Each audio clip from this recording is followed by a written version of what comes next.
시청자 여러분 안녕하십니까? 뉴스 플러스 시작합니다. 국민의힘이 당원 게시판 사태를 이유로 한동훈 전 대표를 최종 제명했습니다. 친한동훈계를 중심으로 장동혁 지도부의 총사퇴를 요구하는 목소리가 줄을 잇는 등 당 내홍이 절정으로 치닫고 있습니다. 박정현 기자입니다. 국민의힘 장동혁 대표가 당무에 복귀하고 처음 열리는 최고위, 안건인 한동훈 전 대표 제명안을 두고 일종의 대리신경전이 벌어졌습니다. 당권파는 한 전 대표를 고슴도치나 악성부채에 빗대면서 징계는 당의 원칙을 세우는 문제라고 강변했고, 친한계는 윤석열 전 대통령 탄핵에 앞장선 한 전 대표에 대한 정치 보복이다. 장 대표가 단식으로 얻은 건 한 전 대표 축출밖에 없다고 깎아내렸습니다. 고슴도치는 날카로운 가시로 계속 가족들을 찔렀고, 가장 슬펐던 것은 그 고슴도치가 누가 자기 자신의 가족인지 구분하지 못한다는 거였습니다.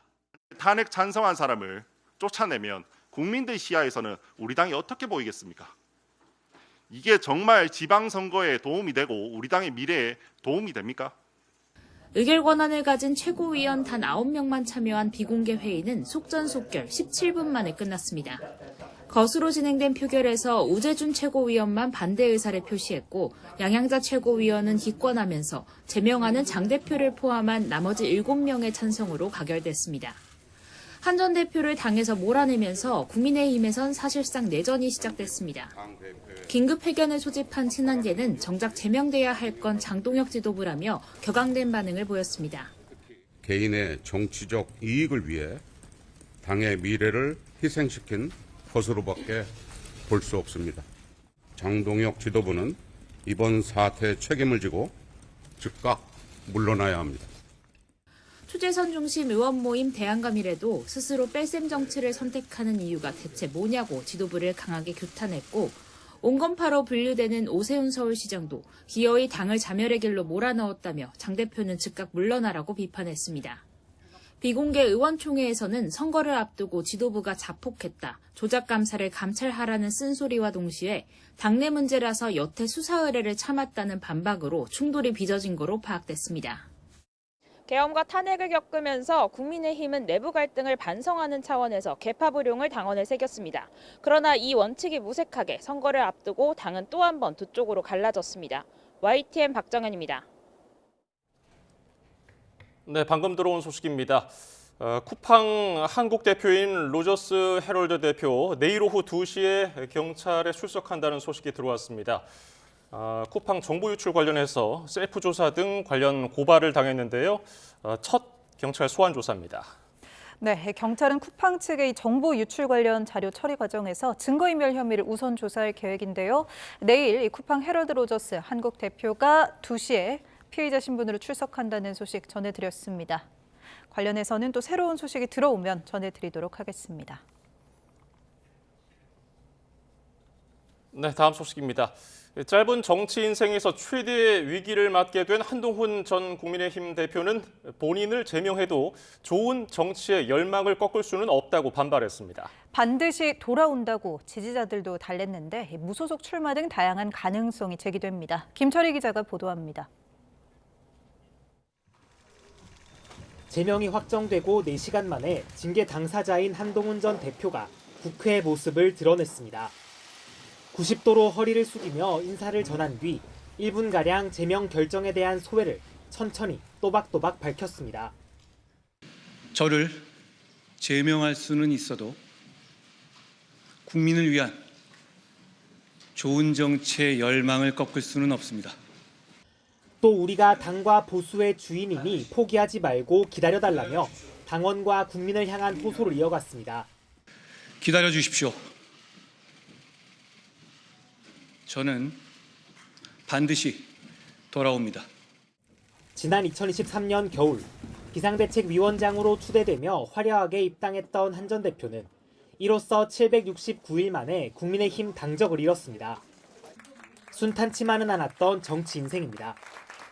윤석열 정부 황태자로 불렸지만 총선 과정에서 유난 갈등이 불거지며 참패를 받아들여야 했고, 당대표로 화려하게 복귀한 뒤에는 비상계엄과 탄핵의 소용돌이에 휘말리며 또다시 임기를 마치지 못했습니다.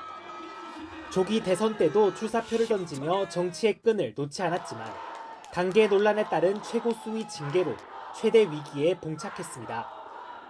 앞으로 5년 동안 국민의힘 제1당이 봉쇄된 가운데 한 전 대표는 가처분 신청 등 법적 대응뿐 아니라 지방선거 또는 재보궐선거에 등판해 돌파구를 모색할 수 있다는 관측이 나옵니다. 다음 달 예고한 대규모 토크 콘서트 역시 선거 준비의 일환일 거란 분석 속에 서울시장은 물론 보수세가 강한 영남 지역에서 무소속으로 출마할 거란 예측도 있습니다. 한 전 대표 무소속 출마합니까? 어떻게 국민들의 마음을 되돌리고 이 상황을 보수의 리더로서 돌파할지 그 방법 중에 하나라면 그것도 고민을 해봐야겠죠. 대규모 팬덤을 바탕으로 최대 위기를 돌파할지 아니면 당 밖으로 밀려난 원외 정치인의 한계에 부딪힐지 한 전 대표의 정치력이 또 한 번 시험대 위에 올랐습니다. YTN 김철입니다. 정부가 수도권 도심 내 공공부지와 노후 공공청사를 활용해서 수도권에 6만 가구를 공급하기로 했습니다. 용산과 태릉 골프장 부지 등 서울에 3만 2천 가구를 공급하고 경기도에서는 과천과 성남 위주로 공급하겠다는 방침입니다. 최도희 기자가 보도합니다. 정부가 수도권 도심 공공부지와 노후청사를 활용해 청년층을 중심으로 6만 가구 규모 주택을 공급하기로 했습니다. 수도권 곳곳에 오는 2030년까지 135만 가구를 공급하겠다며 지난해 내놓은 97 공급 대책의 일환입니다. 기존에 계획된 용산 물량을 포함하여 총 6만 호를 공급할 계획입니다. 이는 판교 신도시 2개를 합친 것과 유사한 규모로 특히 청년과 신혼부부 등에 중점적으로 공급하여 지역별로 보면 서울 물량이 3만 2천 가구로 전체의 절반을 넘습니다. 우선 용산구 일대에는 용산국제업무지구와 캠프킴 등 12,000여 가구를 공급합니다. 문재인 정부 시절 추진했다가 주민 반발로 무산됐던 노원구 태릉 골프장 부지 개발을 통해 6,000여 가구를 마련하고 동대문구, 은평구에서도 1,000가구 이상을 공급하기로 했습니다. 경기도의 경우 아파트값이 상승세를 이어가는 과천과 성남을 중심으로 물량을 투입할 예정입니다. 과천에서는 과천 경마장 부지 등을 활용해 1만 가구 가까이 건설하기로 했고 성남시에는 판교 테크노밸리와 성남시청 인근 그린벨트를 해제해 공공택지를 조성합니다. 아울러 서울의료원 남측 부지와 같은 노후청사 복합개발을 통해 1만 가구 가까이 공급하는 방안도 담았습니다. 정부는 해당 지역을 토지거래 허가구역으로 지정해 투기성 거래를 차단하기로 했습니다. 이와 함께 속도감 있게 사업을 추진해 내년부터 주택 착공에 돌입하겠다는 계획인데 국민이 체감할 수 있는 공급 속도전이 정책 성패를 가를 전망입니다. YTN 최두입니다. 이번 대책을 보면 서울 핵심지에 공급을 집중하겠다는 신호 자체는 긍정적이지만 실제 착공과 후속 조치가 얼마나 빠르게 이어지는지가 중요합니다. 착공에서 분양까지도 3, 4년이 걸리는 만큼 공급 절벽을 앞둔 상황에서 당장 집값 진정 효과가 있을지는 지켜봐야 한다는 의견이 많습니다. 계속해서 차유정 기자입니다. 정부가 도심지 자투리 땅까지 총동원해 주택을 공급하겠다는 의지를 보였지만 관건은 실현 가능성입니다. 주요 지역 상당수가 과거 문재인 정부 시절부터 거론됐지만 여러 문제로 표류되거나 좌초됐던 곳이기 때문입니다. 서울에서 공급 규모가 가장 큰 용산구 일대 개발부터 난관이 만만치 않습니다. 남영역 삼각지역과 인접해 있어 알짜부지로 평가받는 서울 용산 캠프킴에 2,500호를 공급할 예정으로 2029년 착공이 목표입니다. 기대감도 크지만 과거에도 주민 반대나 부지 오염물질 문제 등으로 지지부진했던 만큼 주변에선 걱정이 앞섭니다. 진행이 됐으면 좋겠어요. 또 이런 식으로 발표만 하고 진행이 늦어지면 또 정권이 바뀌면 또 바뀌질 거 아니에요. 용산국제업무지구는 주택 1만 호를 못 박았는데 8,000호 이상은 곤란하다는 서울시와의 협의가 숙제입니다. 과거 주민 반대가 가장 심했던 태릉시시 개발은 교통대책을 마련하고 조선 왕릉 경관을 고려해 중저층으로 개발하겠다고 강조했지만 우려는 여전합니다. 중저층으로 한다고 하지만 그 중저층이 뒤로 가면서 높아지는 그 그런 경사도를 갖고 있기 때문에 쉽지가 않을 거예요. 6년 전과 뭐가 달라진지 모르겠지만 지켜봐야겠죠. 이번 대책이 과열 양상으로 치닫는 서울 집값을 진정시킬 수 있을지 미지수라는 의견도 있습니다. 당장 2029년까지 최악의 입주 가뭄이 예고된 가운데 대다수 착공 물량이 최소 2년 후인 상황. 다만 실제 입주까지는 상당한 시간이 소요되기 때문에 단기적으로는 양도세 같은 세금 정책이 시장 흐름을 결정할 것으로 예상이 됩니다. 서울의 주택 공급 대부분이 정비 사업에서 나오지만 이번에 민간 부문에 대한 규제 완화 내용은 빠져 반쪽 대책이라는 평가도 나옵니다. YTN 차유정입니다. 서울 아파트값 상승폭이 3주 연속 커졌습니다. 한국부동산원이 1월 넷째 주 전국 주간 아파트 가격 동향을 조사한 결과 서울 아파트값은 0.31% 상승하면서 14주 만에 최고 상승률을 기록했습니다. 서울 아파트값 상승세는 지난해 2월 첫째 주부터 51주 연속 이어지고 있습니다. 관악구가 0.55% 오르며 서울 25개 자치구 가운데 가장 많이 올랐고 동작구가 0.44%, 성북구가 0.42%, 노원구와 마포구가 각각 0.41% 오르는 등 가격 키 맞추기 현상이 본격화하는 모양새입니다. 글로벌 메모리 반도체 생산량의 70%를 책임지는 삼성전자와 SK하이닉스가 반도체 슈퍼사이클을 타고 지난해 역대급 실적을 냈습니다. 주식시장의 뜨거운 상승세를 이끄는 두 회사가 HBM4 정면 대결을 예고한 가운데 코스피는 사상 처음 5,200선을 뚫었습니다. 박기환 기자가 보도합니다. 한때 위기설에 휩싸였던 삼성전자가 인공지능 시대 반도체 열풍을 타고 다시 날아올랐습니다. 지난해 333조 원 넘는 매출을 거두며 역대 최대 기록을 다시 썼고 연간 영업이익도 역대 4위에 올랐습니다. 상반기 저조한 성적에도 불구하고 4분기 역대 최대 분기 성적을 거두며 반전에 성공했습니다. 실적 개선에 가장 큰 역할을 한 건 슈퍼 사이클을 맞은 반도체 사업입니다. 범용 디램의 수요 강세와 고대역풍 메모리 HBM 판매 확대로 4분기 삼성 반도체에서만 16조 4천억 원의 영업이익을 냈습니다. 돌아온 삼성전자는 힘겹게 납품에 성공한 5세대와 달리 6세대 HBM4 경쟁력을 자신하며 올해 HBM 판매가 3배 이상 확대될 것이라고 밝혔습니다. 당사 HBM4는 고객들로부터 차별화된 성능 경쟁력을 확보하였다는 피드백을 받고 있습니다. 주요 고객사 요청에 따라 2월부터 최상위 비닌 11.7GBps 제품을 포함한 HBM4 물량의 양산 출하가 예정되어 있습니다. HBM에 힘입어 삼성전자 실적을 뛰어넘은 SK하이닉스는 업계에서 가장 빠르게 HBM4 양산을 시작했다고 밝혔습니다. 또 HBM에 대한 선제적 투자로 만들어낸 공급망은 단기간 따라오기 어려울 것이라고 선을 그었습니다. 성능과 양산성 그리고 품질을 기반으로 한 당사의 시장 리더십 및 주도적인 공급사 지위는 지속될 것으로 보고 있습니다. 나란히 실적을 내놓은 삼성전자와 SK하이닉스가 올해 메모리 공급 부족이 계속되면서 더 큰 성과를 낼 것으로 전망하자 코스피도 다시 신기록을 썼습니다. 사상 처음으로 5,200선을 돌파하며 문을 닫았습니다. 삼성전자는 차익 실현 물량이 쏟아지면서 1% 하락 마감했지만 SK하이닉스는 2% 오른 86만 원을 기록했습니다.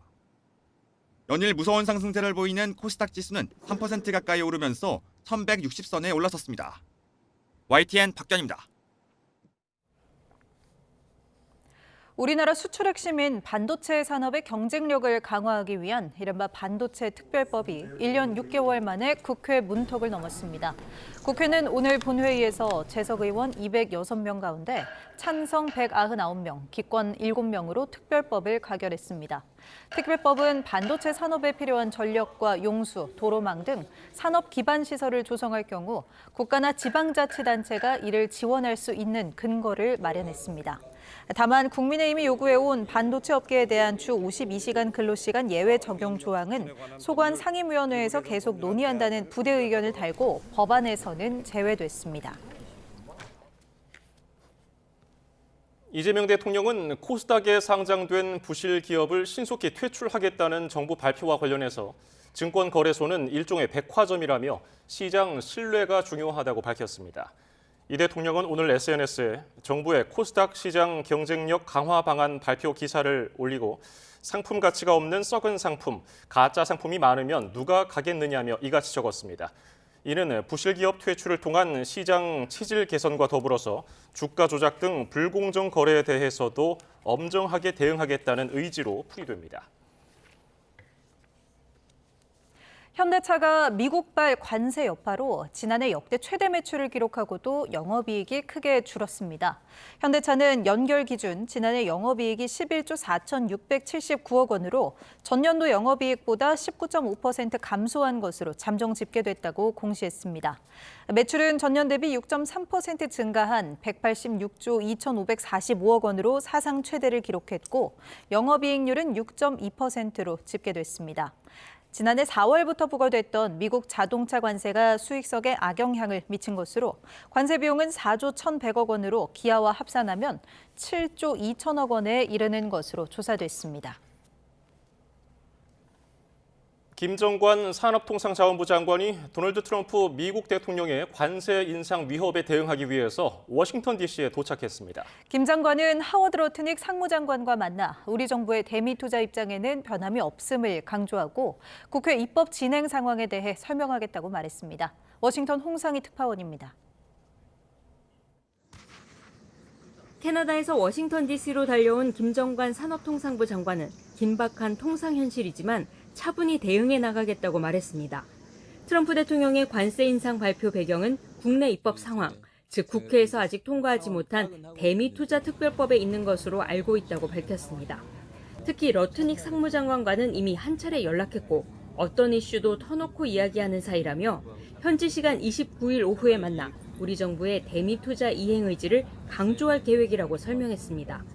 우리 국내 입법 진행 상황에 대해서 오해가 없도록 잘 설명하고 한국 정부가 미국과의 협력 투자 관련해서는 어떤 확고의 변한다든지 그런 건 없기 때문에 미국 정부가 관세 재인상 내용을 관보에 올리는 절차에 들어갔다는 보도에 대해서는 실무 차원의 준비 수준으로 이해하고 있다면서도 구체적 내용은 협의해보겠다고 말했습니다. 또 우리나라의 대미 투자 집행 시기는 국익과 상업적 합리성에 대한 검토가 필요하다며 시기를 예단하지 않고 꼼꼼하게 살피겠다고 밝혔습니다. 서로 이제 축복하는 프로젝트가 돼야 되지 않겠어요? 이게 어느 국가가 일방적으로 이렇게 되는 것은 바람직스럽지 않으니까 그런 부분들은 서로 한미 간에 서로 협의해서 진행하도록 하겠습니다. 쿠팡 사태나 정보통신망법 개정 등이 관세 인상 발표의 배경이 아니냐는 분석이 있지만 본질적인 관세 이슈에 영향을 주는 요인은 아니라고 답했습니다. 하지만 대규모 개인정보 유출이 미국에서 일어났다면 더 강하게 대응했을 것이라며 충분히 설명하겠다고 말했습니다. 미국 소비자들 성인의 한 80%, 85%의 개인정보가 중국으로 넘어갈 가능성이 있는 걸로 나타났다. 그러면은 미국 정부가 한국 정부가 하는 것보다 제 생각에는 훨씬 더 세게 했을 거라고 생각을 합니다. 김 장관은 러트닉 장관뿐 아니라 크리스 라이트 에너지 장관, 더그 버검 국가에너지위원장도 만나 협의에 나설 계획입니다. 여항구 통상교섭 본부장도 방미해 제이미슨 그리어 미 무역대표부 대표와 만날 계획이어서 다시 관세를 둘러싼 외교전이 펼쳐질 전망입니다. 워싱턴에서 YTN 홍상입니다. 한미 관세 협상 파문과 관련해서 국민의힘은 정부와 여당의 입법 지연 때문에 그동안의 협상이 원점으로 돌아갔다고 공세를 이어갔습니다. 조현 외교장관은 그러나 트럼프 발언이 협상 파기를 의미하지 않는다고 밝혔고 여당인 민주당은 국민의힘의 소모적 논쟁을 그치고 법안 처리에 협조할 것을 요구했습니다. 홍선기 기자가 보도합니다. 국민의힘은 트럼프 미국 대통령의 관세 인상 발언 책임이 정부와 여당에 있다며 공세를 이어갔습니다. 장동혁 국민의힘 대표는 절대 다수 의석을 가진 여당이 입법을 밀어놓고는 이제 와서 남 탓을 한다고 지적했습니다. 그러면서 한미 관세 협상이 아예 원점으로 돌아갔다며 정부의 말바꾸기식 외교 태도를 비판하기도 했습니다. 한미 관세 협상이 사실상 원점으로 돌아갔습니다. 협상의 여지는 남겨뒀다고 하지만 앞으로 이게 어떻게 진행될지 국민들은 불안하기만 합니다. 민주당은 그러나 국민의힘에 화살을 돌렸습니다. 한미 관세 협상에 따른 양해각서 국회 비준을 요구해온 국민의힘이 소모적 논쟁으로 딴지를 걸고 있다는 겁니다. 국제적인 특별법이 상황에 기동성 있게 대응할 수 있는 대안이 될 것입니다. 국민의힘은 소모적인 논쟁을 멈추고 대미 투자 특별법 처리에 즉각 협조하십시오. 조현 외교부 장관은 관세 협상이 원점으로 돌아갔다는 야당 지적에 대해 트럼프 미국 대통령 발언이 협상 파기를 의미하지 않는다고 밝혔습니다. 또 재협상을 할 필요도 없다고 선을 그었습니다. 그래서 이것을 합의 파기라고 보기는 어렵고 이것은 앞으로 이제 우리가 조치를 해 나가면서 미 측에게 잘 설명을 하면 될 것이라고 보고. 조 장관은 미국의 기류 변화를 미리 알지 못했다는 외교 무능 지적에는 트럼프 대통령의 SNS 깜짝 발표 방식을 사전에 예측하는 데는 어려움이 있다고 토로했습니다. YTN 홍성기입니다. 서울 강서구청장 보궐선거 공천을 둘러싼 금품 로비 의혹을 수사 중인 경찰이 김경 전 서울시 의원을 오늘 네 번째로 불러 조사하고 있습니다. 경찰은 확보한 통화 녹취 등을 토대로 실제 금품이 오갔는지 집중 조사하고 관련자 진술을 교차 검증하며 수사 범위를 넓혀가고 있습니다. 취재기자 연결해 자세히 알아보겠습니다. 권준수 기자, 김경 전 시의원 조사가 8시간 넘게 이어지고 있죠. 네, 김경 전 시의원은 오늘 오전 9시 40분쯤 서울경찰청 광역수사단에 출석해 조사를 받고 있습니다. 김 전 시의원은 국민 여러분께 심려를 끼쳐드려 송구하다면서 조사에 성실히 임하겠다고 밝힌 뒤 고개를 숙인 채 조사실로 이동했습니다. 그러나 공천 로비 의혹 질문 등에는 아무런 대답을 하지 않았는데요. 직접 들어보시죠. 제가 지금 할 수 있는 것은 조사에 성실히 임하는 것뿐이라 생각합니다. 죄송합니다. 예, 오늘 경찰 수사의 핵심은 뭡니까? 네, 지난 2023년 강서구청장 보궐선거 공천을 앞두고 김경 전 시 의원이 정치권을 상대로 금품 로비를 시도했다는 의혹이 최근 새롭게 제기됐습니다. 당시 당내에서 현역 선출직의 출마 제안이 논의되자 여러 현역 의원을 상대로 로비를 시도했다는 내용입니다. 해당 의혹이 불거진 이후 김 전 시 의원이 처음으로 경찰에 출석한 만큼 오늘 조사에서는 공천을 대가로 금품이 실제로 오갔는지 등 사실관계 파악에 주력할 것으로 보입니다.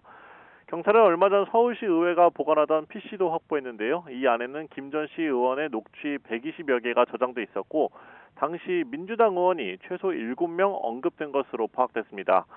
녹취에는 민주당 의원에게 선거에 출마할 수 있게 해달라고 부탁하며 양모 전 서울시의원에게 돈을 건넨 정황과 함께 또 다른 의원이 공천 작업을 도와주기로 했다는 내용도 담긴 것으로 파악됐습니다. 여기에 더해 동생이 설립한 회사 재단의 직원과 회원들에게 실수인 것처럼 수백만 원을 보낸 뒤 이를 정치인 후원 계좌로 돌려받는 방식으로 차명 후원했다는 의혹까지 제기된 상태입니다. 네, 무소속 강선우 의원과 김병기 의원 수사는 어떻게 진행되고 있습니까? 네, 김 전 시 의원이 지난 2021년 강선우 의원에게 공천 헌금 1억 원을 건넸다는 의혹에 이어 돈을 돌려받은 김 전 시 의원이 강 의원에게 1억 3천만 원을 차명으로 쪼개기 후원했다는 의혹도 제기됐는데요. 경찰은 이와 관련해 지난 20일 강 의원으로부터 확보한 진술을 바탕으로 교차 검증에 나서는 등 수사를 이어갈 방침입니다. 또 경찰은 오늘 오전 김병기 의원의 쿠팡에 대한 업무방해 혐의와 관련한 자료 확보를 위해 쿠팡 본사 사무실 등 2개 장소에 대한 압수수색을 진행했는데요. 오후 2시 반쯤 강제 수사를 마친 것으로 확인됐습니다. 김 의원은 국정감사를 앞둔 지난해 9월 고급 호텔 식당에서 쿠팡 박대준 대표로부터 고가의 식사를 대접받았다는 의혹을 받고 있습니다. 이 자리에서 김 의원이 자신의 보좌진 출신 쿠팡 임원에게 인사상 불이익을 주도록 외압을 행사했다는 의혹도 제기됐는데요. 김 의원은 이뿐만 아니라 정치 헌금과 차남 특혜 편입 등 모두 13가지 의혹에 연루돼 있습니다. 아직 김 의원의 조사 일정은 잡히지 않았는데요. 경찰은 압수물 분석 등을 마치는 대로 소환에 나설 것으로 보입니다. 지금까지 사회부에서 전해드렸습니다. 경찰이 서울시 의회에서 확보한 컴퓨터에서 김경 전 시의원 가족 등이 운영하는 회사 5곳의 세금 관련 서류를 발견한 것으로 확인됐습니다. YTN 취재 결과 이들 회사는 모두 김 전 시의원이 관련 상임위에 있을 때 처음 세워졌는데 일부는 옮기는 상임위에 맞춰 사업 목적을 추가한 것으로 파악됐습니다. 양동훈 기자가 단독 보도합니다. 경찰이 김경전 시의원 가족 등이 운영하는 업체 5곳의 세금 관련 문건을 확보한 것으로 확인됐습니다. 서류는 경찰이 서울시의회에서 이미 제출받은 PC에서 발견됐는데 앞서 YTN이 단독 보도한 녹취 120여 개가 저장돼 있던 컴퓨터입니다. 경찰은 최근 해당 PC에 대한 포렌식을 마쳤는데 녹취와 함께 업체 5곳의 부가가치세 신고서가 발견됐습니다. 서류상 김 전 시의원이 직접 등장하지는 않지만 어머니나 남동생이 전현직 대표로 있거나 김 전 시의원 소유 상가에 입주한 업체 등이었습니다.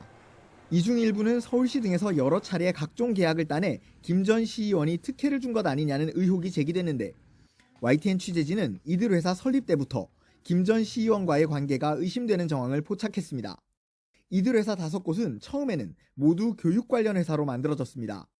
그런데 YTN 취재 결과 회사 설립 시점이 하나같이 김경 시의원이 서울시 교육위원회 위원이던 때와 일치하는 것으로 확인됐습니다. 김 전 시의원이 교육 관련 상임위에 있을 때 때마침 가족들도 교육 관련 업체를 창업한 겁니다. 이뿐 아니라 김 전 시의원이 상임위를 옮기면 여기에 맞춰 사업 목적을 추가한 정황도 드러났습니다. 한 업체는 김 전 시의원의 상임위가 도시계획위원회로 바뀌자 이름을 건설사로 변경하고 사업 목적에 건축공 사업을 추가했습니다.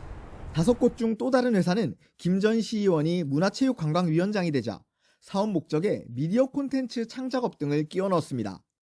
또 경찰이 확보한 녹취 120여 개 가운데 김 전 시의원이 직접 세무사나 시중은행 측과 통화하며 일부 업체에 부과된 세금이나 비용 등에 대해 논의하는 내용도 있는 것으로 파악됐습니다. 김 전 시의원이 자신의 상임위 이동에 따라 가족을 통해 관련 사업을 벌이는 상임위 비즈니스를 벌인 것 아니냐는 의혹까지 불거지는 상황. 서울시에서 진행 중인 감사를 넘어 경찰의 대대적인 수사가 필요하다는 목소리가 커지고 있습니다. YTN 양동훈입니다. 더불어민주당 윤리심판원이 장경태, 최민희 의원 징계 여부를 두고 논의 첫 발을 뗐습니다. 친청계 봐주기 시선을 의식한 결정이라는 해석이 나오는 가운데 당사자들은 여전히 혐의를 부인하고 있습니다. 강민경 기자입니다. 민주당이 성비위 의혹을 받는 장경태 의원과 자녀 결혼식 축의금 논란에 휩싸인 최민희 의원의 징계 여부를 두고 논의에 착수했습니다. 윤리심판원은 여드레 전 직권조사를 선언했는데 결정이 쉽지 않았다는 걸 보여주듯 구성원들은 취재진의 질문 세례를 피하며 회의장으로 들어갔고 끝난 뒤에도 별다른 설명을 덧붙이지 않았습니다. 좀 오래 걸릴까요? 네, 사실관계 확인 등을 위해서 심사를 할 겁니다. 이해찬 전 국무총리의 장례 기간, 당무를 사실상 멈추기로 했는데도 회의를 강행한 점이 눈에 띄는데 이는 최근 당 일각에서 불거진 형평성 지적과 무관치 않은 걸로 보입니다. 이제는 무소속이 된 강선우, 김병기 의원은 즉각 징계 절차를 밟았으면서 친청계 장경태, 최민희 의원은 미적된다는 비판이 적지 않았기 때문입니다. 사실관계가 애매하니 수사 결과를 지켜보자는 해명도 통하지 않자 일단 윤리심판원 열차를 출발시키며 지지층 달래기에 나섰다는 해석입니다. 윤리심판원장이 그 직권조사 명령을 발령했습니다. 그럼 규정상 이제 징계 절차가 개시된 것입니다. 당사자들은 혐의를 전면 부인하며 국회 활동을 정상적으로 소화하고 있습니다. 고소인을 무고 혐의로 맞고소한 장경태 의원은 지방선거 공천에 상당한 영향을 미치는 서울시당 위원장직을 유지하고 있습니다. 최민희 의원도 국회 과학기술정보방송통신위원장 사회봉을 내려놓지 않았는데 이날 회의에서도 거듭 결백을 호소했습니다. 제가 하지 않은 일에 대하여 사과드릴 수는 없습니다. 화환을 요청한 적이 없습니다. 한편 과방위는 이진숙 전 방송통신위원장과 유경선 유진그룹 회장 등을 지난해 국정감사 때 불출석, 위증한 혐의로 고발하는 안건을 의결했습니다. 과방위는 쿠팡의 법무 담당 부사장도 청문회 위증 혐의로 고발하기로 했습니다. 국민의힘은 반발했지만 민주당은 국회가 이들의 오만함을 질타해야 한다면서 안건 처리를 강행했습니다. YTN 강민경입니다. 김건희 씨가 1심에서 특검의 구형량보다 낮은 징역 1년 8개월을 선고받으면서 파장이 커지고 있습니다. 특검과 김건희 씨 양측은 항소를 예고하고 있습니다. 안동준 기자의 보도입니다. 180일간 김건희 씨를 수사한 민중기 특별검사팀의 첫 성적표는 징역 1년 8개월이었습니다. 재판부가 대부분 혐의를 무죄로 판단하며 징역 15년이라는 특검의 구형량을 한참 밑도는 선고가 나왔습니다. 특히 도이치모터스 주가 조작 사건과 여론조사 무상수수 사건은 여지와 의심에 그치며 입증까지 나아가지 못했습니다. 피고인은 미필적으로나마 자신의 자금이나 주식이 시세 조정 행위에 동원될 수 있음을 인식하면서도 이를 용인하였다고 볼 여지가 없지 않습니다. 일각에선 특검 수사가 안일했다는 지적이 나옵니다. 주가 조작 사건에서 김 씨가 공동정범이라는 확신으로 방조 혐의를 배제한 게 패착이 됐기 때문입니다. 반면 재판부의 판단을 이해할 수 없다는 반응도 있습니다. 여론조사 무상수수 사건에서 명태균 씨와 계약서를 쓰지 않았다는 점을 무죄 판단의 근거로 드는 등 지나치게 보수적으로 판단했다는 겁니다. 국정농단 의혹에 휩싸인 김건희 씨에 대한 첫 사법부 판단에 대해 파장이 이어지고 있는 가운데 양측은 모두 항소를 예고했습니다. 재판부의 무죄 판단을 뒤집어야 하는 특검은 판결문을 검토하며 전략을 고심하고 있습니다. YTN 안동준입니다. 서울고등법원이 2차 전체 판사회의를 통해서 전담 재판부 구성에 관한 세부 사항을 추가로 논의했습니다. 서울고법은 오늘 오후 1시 반 전체 판사회의를 통해서 내란 혐의 관련 전담 재판부 구성 기준 등을 논의했다고 밝혔습니다. 고법은 1차 회의 결과처럼 전담 재판부 2개를 두되 접수되는 사건의 수 등을 고려해서 차후 판사회의 의결에 따라 전담 재판부를 증설하기로 했습니다. 국방부는 12.3 비상계엄 당시 국회와 중앙선거관리위원회 봉쇄에 관여한 혐의를 받는 김현태 전 707 단장 등 대령 4명에 대해 법령 준수 의무 위반, 성실 의무 위반 등으로 중징계를 내렸다고 밝혔습니다. 이들 4명은 국회에 침투한 김현태 전 707 특수임무단장과 선관위 점검 임무 등을 수행한 정보사 고동희 전 계획처장과 김봉규 전 중앙신문단장, 정성욱 전 백여단 이사업단장 등으로 모두 파면 징계를 받은 것으로 전해졌습니다. 내란 외환죄 수사권을 국군 방첩사령부에서 군사경찰로 넘기는 내용을 담은 군사법원법 개정안이 국회 본회의를 통과했습니다. 국방부는 내란 외환을 신속히 청산해서 군을 정상화하는 데 도움이 될 것으로 기대한다고 밝혔습니다. 현재 군인과 군무원 대상 수사권은 대부분 군사경찰이 갖고 있지만 내란이나 외환, 이적 같은 특정 범죄는 방첩사에만 전속 수사권이 있었습니다. 윤석열 정부 당시 대통령 관저에 골프 연습장이 설치됐다는 의혹에 대한 감사원의 감사 결과가 나왔습니다. 경호처 주도로 대통령을 위한 골프 연습장이 설치됐고 초소 조성공사인 것으로 위장도 했던 것으로 드러났습니다. 이종원 기자입니다. 용산 대통령 관저에 새롭게 지어진 건물. 2024년 국정감사에서 당시 대통령 비서실장은 건물 용도를 이렇게 설명했습니다. 어떤 용도로 쓰여지는 건물인지 혹시 실장님 알고 계신가요? 창고로 제가. 하지만 감사원 감사 결과 해당 시설은 윤석열 전 대통령이 이용하던 골프 연습장이었던 것으로 공식 확인됐습니다. 신축 공사가 시작된 건 윤 전 대통령 취임 직후인 2022년 6월로 김용현 당시 처장의 지시로 경호처가 업무를 담당했습니다. 외부에서 이런 사실을 알지 못하도록 초소 공사인 것처럼 허위 문건도 작성했습니다. 일부 근무자 초소도 그림에 있습니다. 저희가 아시겠지만 그 경호 목적상 보안 시설이 일부 추가로 보완을 했습니다. 1억 원 넘는 공사 비용은 경호처 예비비가 집행됐는데 관련 절차는 모조리 지켜지지 않았습니다. 토지 사용 승인이나 건축 신고, 부동산 등기 등이 생략되면서 유령 건물과 다름없었습니다. 또 신축 공사는 계약 체결 전부터 시작됐습니다. 경호처와 계약한 현대건설은 하도급을 주면서 해당 업체는 재하청 과정에서 1억 9천만 원의 손실을 떠안기도 한 것으로 드러났습니다. 감사원은 모두 11건의 위법 부당 사항을 확인해 관련 기관에 통보했다고 밝혔습니다. YTN 이종원입니다. 7월 17일 재헌절을 18년 만에 다시 공휴일로 되돌리는 공휴일법 개정안이 국회 본회의를 통과했습니다. 국회는 오늘 공휴일에 관한 법률 일부 개정 법률안을 재석 203명 중 찬성 198명, 반대 2명, 기권 3명으로 가결했습니다.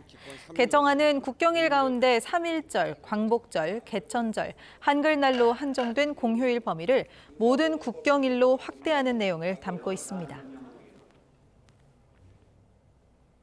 열흘 넘게 전국을 꽁꽁 얼렸던 긴 한파가 끝자락에 접어들고 있습니다. 주말 낮부터 추위가 서서히 풀리겠지만 건조한 날씨 속에 산불은 계속 조심해야 합니다.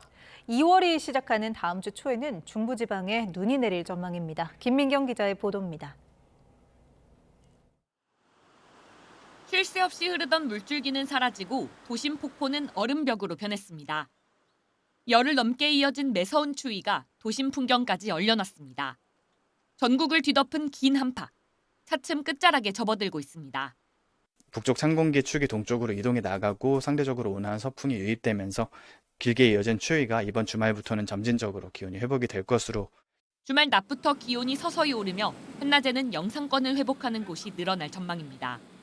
다만 추위가 누그러져도 산불에 대한 경계는 여전히 필요합니다. 영남 지역을 중심으로 평년보다 강수량이 크게 부족한 상태고 대구와 경북 동해안의 건조특보는 한 달 가까이 계속되고 있습니다. 건조특보는 동쪽을 넘어 서쪽 곳곳으로 확대하면서 산불 위험이 점점 커지고 있습니다. 8일까지 상태를 보면 대체적으로 서풍이 우세한 형태를 보이기 때문에 그에 따른 앞으로의 건조도 현황이 유지되거나 좀 더 강화될 수 있다는. 이런 가운데 2월의 시작인 일요일 밤부터는 중부지방을 중심으로 구름대가 지나면서 눈이 내릴 걸로 예보됐습니다. 추위가 누그러져도 건조와 산불 위험, 눈 소식이 이어지는 만큼 날씨 변화에 대한 대비는 계속 필요합니다. YTN 김민경입니다. 오늘 오후 12시쯤 경기 고양시와 파주시에서 산불이 잇따라 발생했습니다. 산림청은 경기 파주시 당하동에 있는 야산과 경기 고양시 사리현동에 있는 야산에서 불이 나 헬기를 동원해서 진화했다고 밝혔습니다.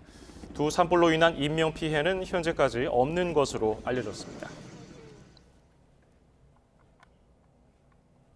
오늘 오전 10시 40분쯤 경북 구미시 구평동 천성산에서도 불이 났습니다. 산림당국은 헬기 10대와 진화 인력 140여 명을 투입해 40여 분 만에 큰 불길을 껐고 잔불 정리를 마치는 대로 화재 원인을 조사할 계획입니다. 천생산에서는 앞서 지난 25일에도 불이 나 2시간여 만에 꺼졌습니다. 관공서 공무원인 척하면서 대리구매를 요청하는 방식으로 돈을 가로채는 사기가 기승을 부리고 있습니다. 서울시는 공무원이 이런 요청을 하는 일은 없다며 의심스러우면 돈을 보내지 말고 신고하라고 당부했습니다. 보도에 이형원 기자입니다. 선물용 차 세트를 온라인으로 판매하는 업체입니다. 이곳을 운영하는 A씨는 얼마 전 차 세트 60개를 주문받았습니다. 상대는 시청 주무관으로 자신을 소개하면서 서울시 결제 공문까지 보낸 뒤 갑자기 엉뚱한 요청을 했습니다. 네, 그 기획조정 공간이요. 빔 프로젝트 업체 때문에 문제가 좀 생겨서 그러는데 그걸 지금 부탁하는 건 좀 드려도 될까요? 기존 단가보다 올려받는 것 같아서 플래시라고 하시고 말씀 한 번만 부탁드릴게요. 이후 대리 구매까지 부탁했는데 소개해준 업체는 대뜸 선입금을 요구했습니다. 이상한 낌새에 A씨가 업체명을 직접 검색해 전화했더니 모두 가짜로 드러났습니다. 그 업체에 전화하니까 그 업체가 현금을 달라고 하는 거예요. 물건을 받지도 않았는데. 그 명함 자체도 가짜였고 거기에 사업자 등록증을 준 것도 가짜인 거예요. 이렇게 위조한 공문과 명함을 이용해 공무원으로 속이는 사기가 기승을 부리고 있습니다. 지난해 1분기만 해도 4건에 그쳤지만 4분기에는 205건으로 급증한 겁니다. 피해 업종은 다양했지만 가짜 판매업체를 소개해 여러 명목으로 물건을 대신 사들이도록 했다는 점은 같았습니다. 개인 휴대전화를 통해서 물품에 대한 대리구매를 요구하는 것은 공무원 사칭 사기일 가능성이 굉장히 많이 있기 때문에 어떠한 거래 조건이더라도 선입금은 우선적으로 안 하시는 쪽이.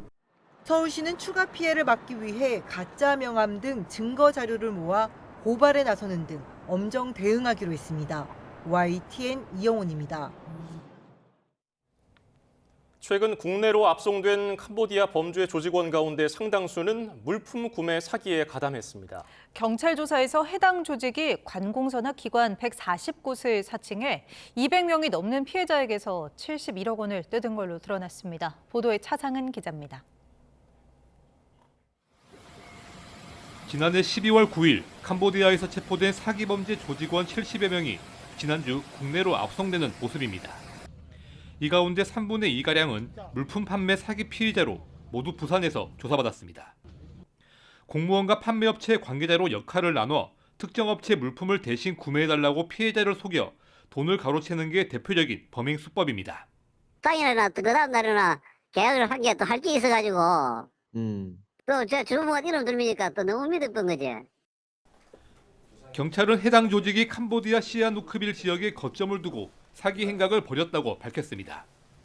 납품, 공사, 용역 등 마치 계약을 할 것처럼 속인 후 다른 특정 업체에서 물품을 대리구매해달라고 하여 그 구매 대금을 송금받으며 지난해 8월부터 12월까지 관공서와 군부대, 병원 등 모두 144곳을 사칭해 200명 넘는 피해자에게서 71억 원을 가로챘다는 게 경찰 조사 결과입니다.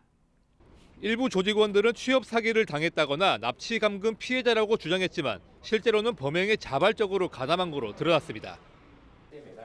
공무원은 갑이라며 매달리거나 비굴한 말투를 하지 말라는 지침도 있었는데 관공서와 원활한 관계를 유지하려는 피해자들의 심리를 파고들었다는 게 경찰 설명입니다. 과거에 구매 이력이 있다고 하더라도 상대방이 알려주는 전화번호가 아닌 공식 대표 번호로 전화해서 확인하는 절차가 필요하겠습니다. 경찰은 조직원들에게 범행을 지시한 중국인 총책과 우리나라 국적 관리자들을 추적하고 범죄 수익도 환수할 계획입니다. YTN 차상입니다. 미국 연방이민단속요원의 총격으로 시민이 잇따라 숨져 여론이 걷잡을 수 없이 악화하자 트럼프 대통령이 수습에 나섰지만 갈등은 되레 커지고 있습니다. 이달에만 2명이 숨진 미니애폴리스 시장이 연방이민법을 집행하지 않겠다며 트럼프 대통령과 다시 충돌했고 다른 주에서도 비슷한 움직임이 잇따르고 있습니다. 보도에 김종욱 기자입니다. 이달에만 시민 2명이 총격으로 숨진 미니애폴리스 거리 분위기는 여전히 살벌합니다. I don't know who the fuck you think you are. Get in your vehicle. Get in your vehicle. You're impeding the law enforcement investigation. Get back in your vehicle right now. Right now. 여론이 악화하자 트럼프 대통령은 미네소타 주지사, 미니애폴리스 시장과 통화하고 이민 단속 총책임자 톰 호먼 국경차르를 급히 보냅니다. Tom Homan, as you know, is in Minnesota now. He's meeting with the governor, and he's meeting with the mayor, I think, later. And I hear that's all going very well. 하지만 프레이 시장은 국경 차르를 만난 뒤 연방 이민법을 집행하지 않을 것이고 이웃과 거리의 안전을 지키는 데 집중할 것임을 분명히 밝혔다고 답했습니다. 이에 트럼프 대통령은 놀랍게도 시장과 매우 좋은 대화를 한 뒤 벌어진 일이라며 매우 심각한 법 위반 발언이고 불장난이라고 비난했습니다. 앞서도 트럼프 대통령은 주지사와 시장이 연방요원에 현지 경찰이 협조하지 못하게 막는다고 공격했고 프레이 시장은 경찰 임무는 시민 안전을 지키는 거라고 반박했습니다. How many more lives need to be lost before this administration realizes that a political and partisan narrative is not as important as American values? 이 와중에 하필 미니애폴리스에서 이민세관 단속국 요원들이 에콰도르 영사관에 무단으로 들어가려다 제지당하고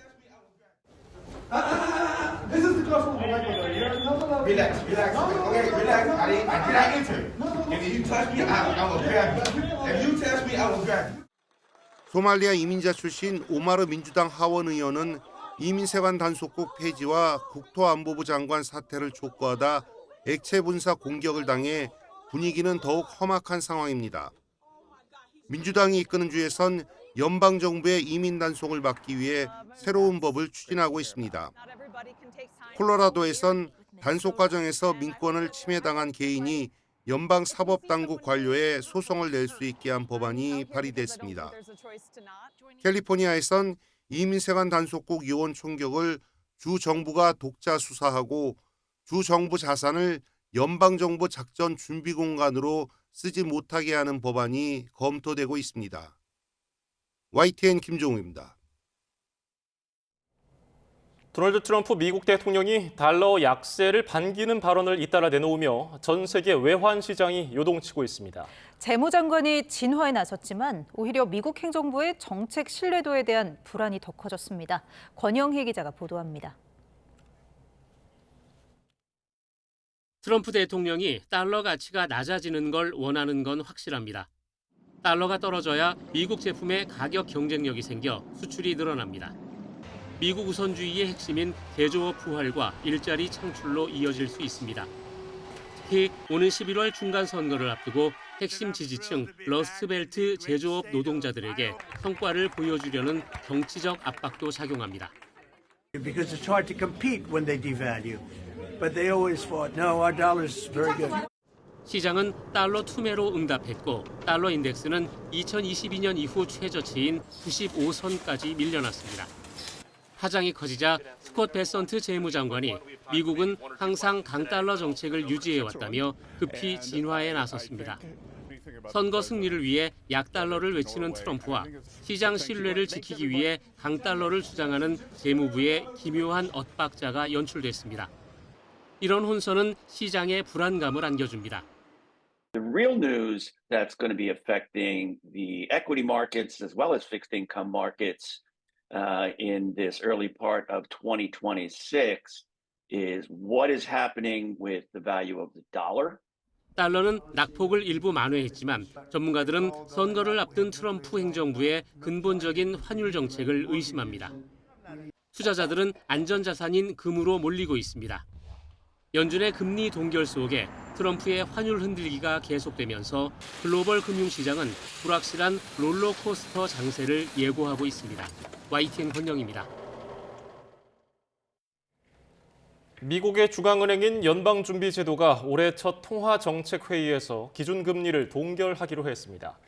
연준은 이틀 일정의 연방공개시장위원회 FOMC를 마친 뒤에 실업률은 안정조짐을 보이고 있고 경제활동이 탄탄하게 확대되고 있다며 기준금리를 현행 3.5%에서 3.75%로 유지한다고 밝혔습니다.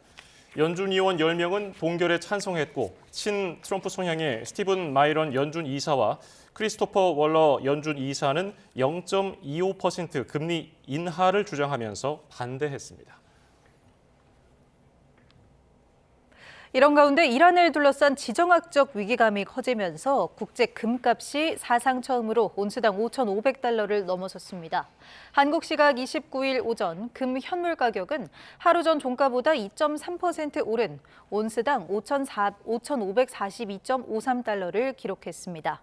블룸버그 통신은 트럼프 미국 대통령이 이란에 대한 대규모 공습을 고려하는 것으로 알려지면서 금값이 상승 동력을 얻고 있다고 지적했습니다.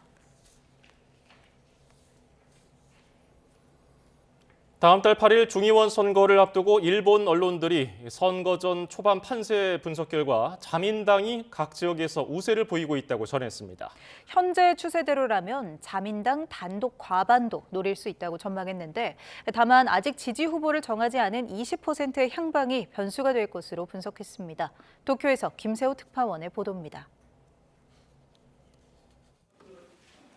중의원을 해산한 다카이치 총리는 여당이 총선에서 과반 의석을 확보하지 못하면 물러나겠다며 배수진을 쳤습니다.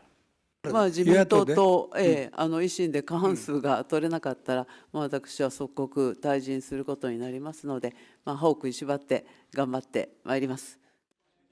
일본 언론들이 선거 전 초반 판세를 분석한 결과 여당이 일단 유리한 상황인 것으로 나타났습니다. 요미우리 신문은 289개 소선거구의 거의 절반에서 자민당이 우세를 보이고 있고 비례대표도 지금보다 의석을 늘릴 것으로 내다봤습니다. 니혼 게이자이 역시 소선거구에서 자민당 후보 당선이 유력한 곳이 40%에 달하고 이외에도 100곳 안팎에서 우세가 예상된다고 전했습니다.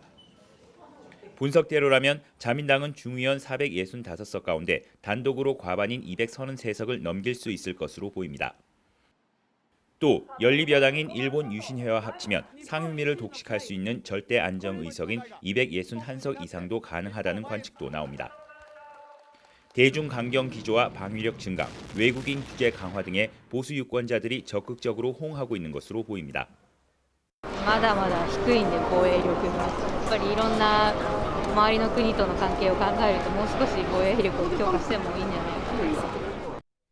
반면 제1야당인 입헌민주당과 제3야당인 공명당이 연합해 창당한 중도개혁연합은 선거 전에 167석에서 더 내려갈 것으로 전망됐습니다. 다만 아직 선거 전 초반인 상황에서 지역구에서 지지할 후보를 고르지 않았다는 유권자가 20% 안팎인 점은 이후 변수로 작용할 전망입니다. 도쿄에서 YTN 김세호입니다. 올해 중국의 최대 명절 춘제를 전후해서 역대 최대 규모인 연인원 95억 명이 이동할 거라는 전망이 나왔습니다. 리춘린 중국 국가발전기획위원회 부주임은 오늘 기자회견에서 춘절 특별 운송기간 연인원 95억 명이 이동해 사상 최대 규모를 기록할 거라고 내다봤습니다. 중국의 올해 춘절 연휴는 다음 달 15일부터 23일까지로 9일 동안 이어지고 특별 운송기간은 내달 2일부터 3월 13일까지 40일가량입니다. KB금융지주가 국민연금공단이 있는 전북 전주의 상주 인력을 250명 규모로 늘리기로 했습니다. 지역 균형 발전을 강조하는 이재명 정부 기조에 응한 건데 전북은 때맞춰 제3금융중심지 지정 노젓기에 나섰습니다. 김민성 기자의 보도입니다. 이재명 대통령은 지난해 말 지방 이전 공공기관의 낮은 지역 기여도를 꼬집으며 변화의 신호탄을 쐈습니다. 전주 지역경제에 국민연금공단이 대체 뭔 도움이 되냐.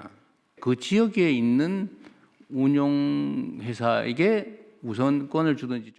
일단 맨 먼저 반응한 건 국내 금융특화 기업 집단인 KB금융지주입니다.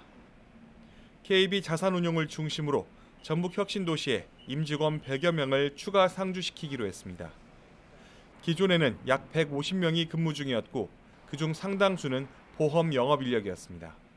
KB금융은 KB금융타운을 단순 정보 전달 등을 위한 조직이 아닌 그룹 주요 계열사의 전문성과 운용 역량을 결집한 핵심 네트워크 허브로 육성. 이 대통령은 SNS에 이제서야 지방 이전 효과가 조금씩 나타나기 시작하느냐며 KB금융그룹에 감사의 뜻을 표했습니다. 얼마 전 자산운용사들을 불러 모은 김성주 국민연금공단 이사장 역시 다른 국내외 자산운용사들의 결단도 기대하겠다고 거들었습니다. 전주로 이전한 지 어느덧 11년 된 국민연금공단. 지역에선 뚜렷한 낙수 효과는커녕 서울 재이전 우려를 낳으며 곱지 않은 시선을 받아왔습니다. 변화기류 속에 전북자치도는 서울과 부산에 이은 제3금융중심지 지정 신청서를 금융위원회에 제출했습니다. KB가 이제 첫 발을 띈 거고 이제 서로 이제 각 자산운용 관련 기관들이 조금씩 이제 변화가 있지 않을까 저희는 그렇게 생각하고. 전북 혁신도시 인근에 국제금융센터를 포함한 축구장 500개 규모의 업무 단지를 만드는 게 제3금융중심지 개발 계획의 핵심 내용입니다. 그간 애증의 대상이던 국민연금공단이 앞으로 금융사들을 불러 모으는 구심점 노릇을 할지 전북 지역민들의 관심이 높아지고 있습니다. YTN 김민성입니다. 밤사이 기온이 크게 떨어지면서 내일은 이번 주 들어 가장 추운 날씨가 찾아오겠습니다. 서울 아침 기온이 영하 12도, 대전 영하 10도, 대구 영하 7도까지 떨어지겠고 한낮에도 서울 기온이 영하 2도에 머무는 등 오늘보다 1, 2도가량 낮아 조금 더 춥겠습니다. 내일은 대체로 맑다가 오전부터 점차 구름량만 늘겠습니다. 따라서 건조함이 더욱 심해지겠는데요. 특히 충남과 전북을 제외한 대부분 지역에 건조특보가 내려진 가운데 해안을 중심으로는 바람도 강하게 불면서 대형 화재 위험이 매우 높습니다. 화재 예방에 더욱 신경 써주시기 바랍니다. 지난주부터 길게 이어지고 있는 매서운 추위는 주말 낮부터 점차 누그러질 전망입니다. 날씨 정보였습니다.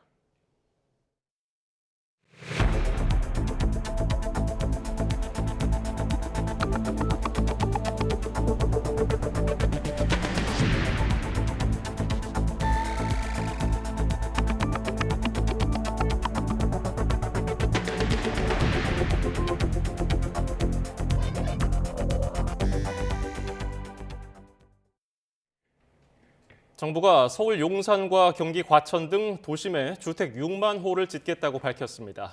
정부는 오늘 오전 정부 서울청사에서 주택 공급 촉진 관계장관 회의를 열고 도심 주택 공급 확대 신속화 방안을 확정했습니다. 서울이 3만 2천 호, 경기는 2만 8천 호, 인천 1,000호 등으로 서울에서는 용산구가 공급 규모가 가장 큰데 용산국제업무지구에 10,000호, 캠프킴에 2,500호 등을 공급합니다. 경기도에서는 115만 제곱미터에 달하는 과천 경마장과 국군 방첩사령부를 이전시킨 뒤에 부지를 통합 개발해서 9,800호를 공급합니다. 정부가 도심 주택 공급 확대 방안을 내놓은 뒤에 해당 지자체는 엇갈린 반응을 보이고 있습니다. 서울시와 과천시는 반대 의사를 밝혔고 성남시는 신중한 입장을 보였습니다. 최기성 기자입니다. 정부가 도심주택 공급 방안을 발표한 지 3시간 만에 서울시가 기자회견을 열었습니다. 서울시는 공급 확대 필요성에는 공감하지만 공공주도 방식에만 매몰돼 있다고 비판했습니다. 민간 정비 사업의 활성화가 가장 빠른 길입니다. 서울에서 대부분의 주택 공급을 담당하고 있는 민간 주체가 더욱 원활하게 주택을 공급하도록 하는 것이 대책의 핵심이 되어야 합니다. 용산국제업무지구의 경우 양질의 주거환경 조성을 위해 최대 8,000호 공급을 주장했지만 받아들여지지 않았다고 밝혔습니다. 태릉 골프장 부지는 공급 효과가 미비하다고 비판하면서 인근 노후 도심을 재개발, 재건축해야 한다고 지적했습니다. 경마장 등을 이전해 부지를 확보한 뒤 주택을 공급하겠다는 정부안에 대해 과천시는 수용하기 어렵다며 반발했습니다.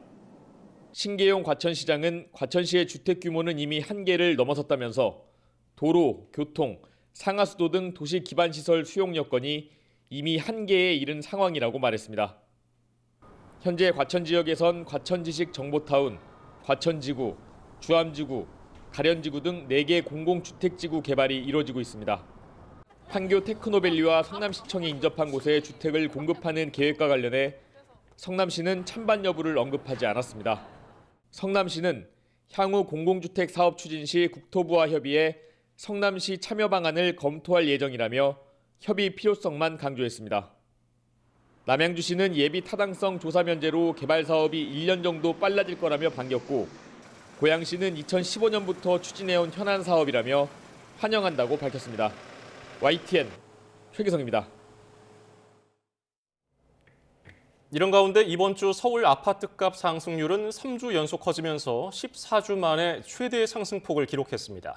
특히 경기도에서는 안양 동안구와 용인 수지구가 0.58% 올라 전국 최고 상승률을 기록했습니다. 전월세 가격 상승에 따른 주거 불안이 부른 결과로 보입니다. 이승은 기자입니다. 지난 26일 기준인 1월 넷째 주 서울 아파트 값이 0.31% 올랐습니다. 51주 연속 상승인데 3주 연속 상승폭이 커졌습니다. 지난해 11호 대책 발표 직후인 20일 조사에서 0.5% 오른 이후 14주 만에 상승폭이 가장 컸습니다. 25개 모든 자치구에서 올랐는데 강남권이 아닌 비강남 지역이 상승세를 주도했습니다. 관악구가 0.55%로 가장 많이 올랐고 동작구가 0.44%, 성북구가 0.42% 올랐습니다. 경기도에서는 안양 동안구와 용인 수지구가 각각 0.58% 오르며 전국 최고 상승률을 기록했습니다. 특히 용인 수지구는 강남으로 이어지는 교통 여건에다 반도체 클러스터 기대감에 7주 연속 전국 최고 상승률을 기록했습니다. 전문가들은 서울의 매물도 공급도 대출도 부족한 상황에서 전세, 월세가 오르자 전세금에 더해 집을 사는 움직임이 일고 있다고 진단합니다. 전세값의 경우 전국적으로 0.09% 올라 0.08%였던 한 주 전보다 상승폭이 커졌습니다. 서울에 공급이 많지 않은 와중에 전세 시장의 불안이라든지 매물 부족도 월세화까지 이어지면서 7억 원에서 10억 원대의 주택을 구입할 수 있는 지역 위주로 가격 상승 거래가 체결되는 분위기인 것 같아요. 다만 이재명 대통령이 잇따라 부동산 세제 강화 방침을 밝힌 데다 추가 공급 대책이 나온 만큼 앞으로의 추이는 지켜봐야 합니다. YTN 이승은입니다. 관세 불확실성이 커지는 가운데 시가총액 3위 현대차가 지난해 실적을 발표했습니다. 사상 최대 매출을 기록하고도 미국 관세 여파에 영업이익은 20% 가까이 감소했습니다. 관세 비용만 4조, 기아와 합치면 7조가 넘는 걸로 조사됐는데 추가 협상 결과에 따라 희비가 갈릴 것으로 보입니다. 오동건 기자가 보도합니다. 지난해 4월부터 이어진 미국 자동차 관세가 국내 완성차 업체 1위, 현대차 실적에 발목을 잡았습니다. 현대차의 지난해 매출은 전년 대비 6.3% 증가한 186조 2천억 원으로 사상 최대를 기록했습니다. 하지만 영업이익은 20% 가까이 줄었고 당기순이익도 21.7% 감소한 약 10조 3천억 원에 그쳤습니다.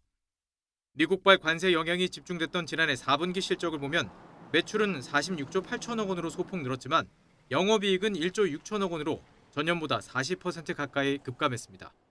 사상 최대 4분기 매출 기록에도 관세 영향, 주요 시장에서의 판매 경쟁 심화로 인한 인센티브 증가 등 비우호적인 경영 환경이 당사 손익에 부정적인 영향을 미치면서 관세 비용만 현대차는 지난해 4조 1,100억 원을 부담했고 기아까지 합치면 7조 2천억 원에 이릅니다.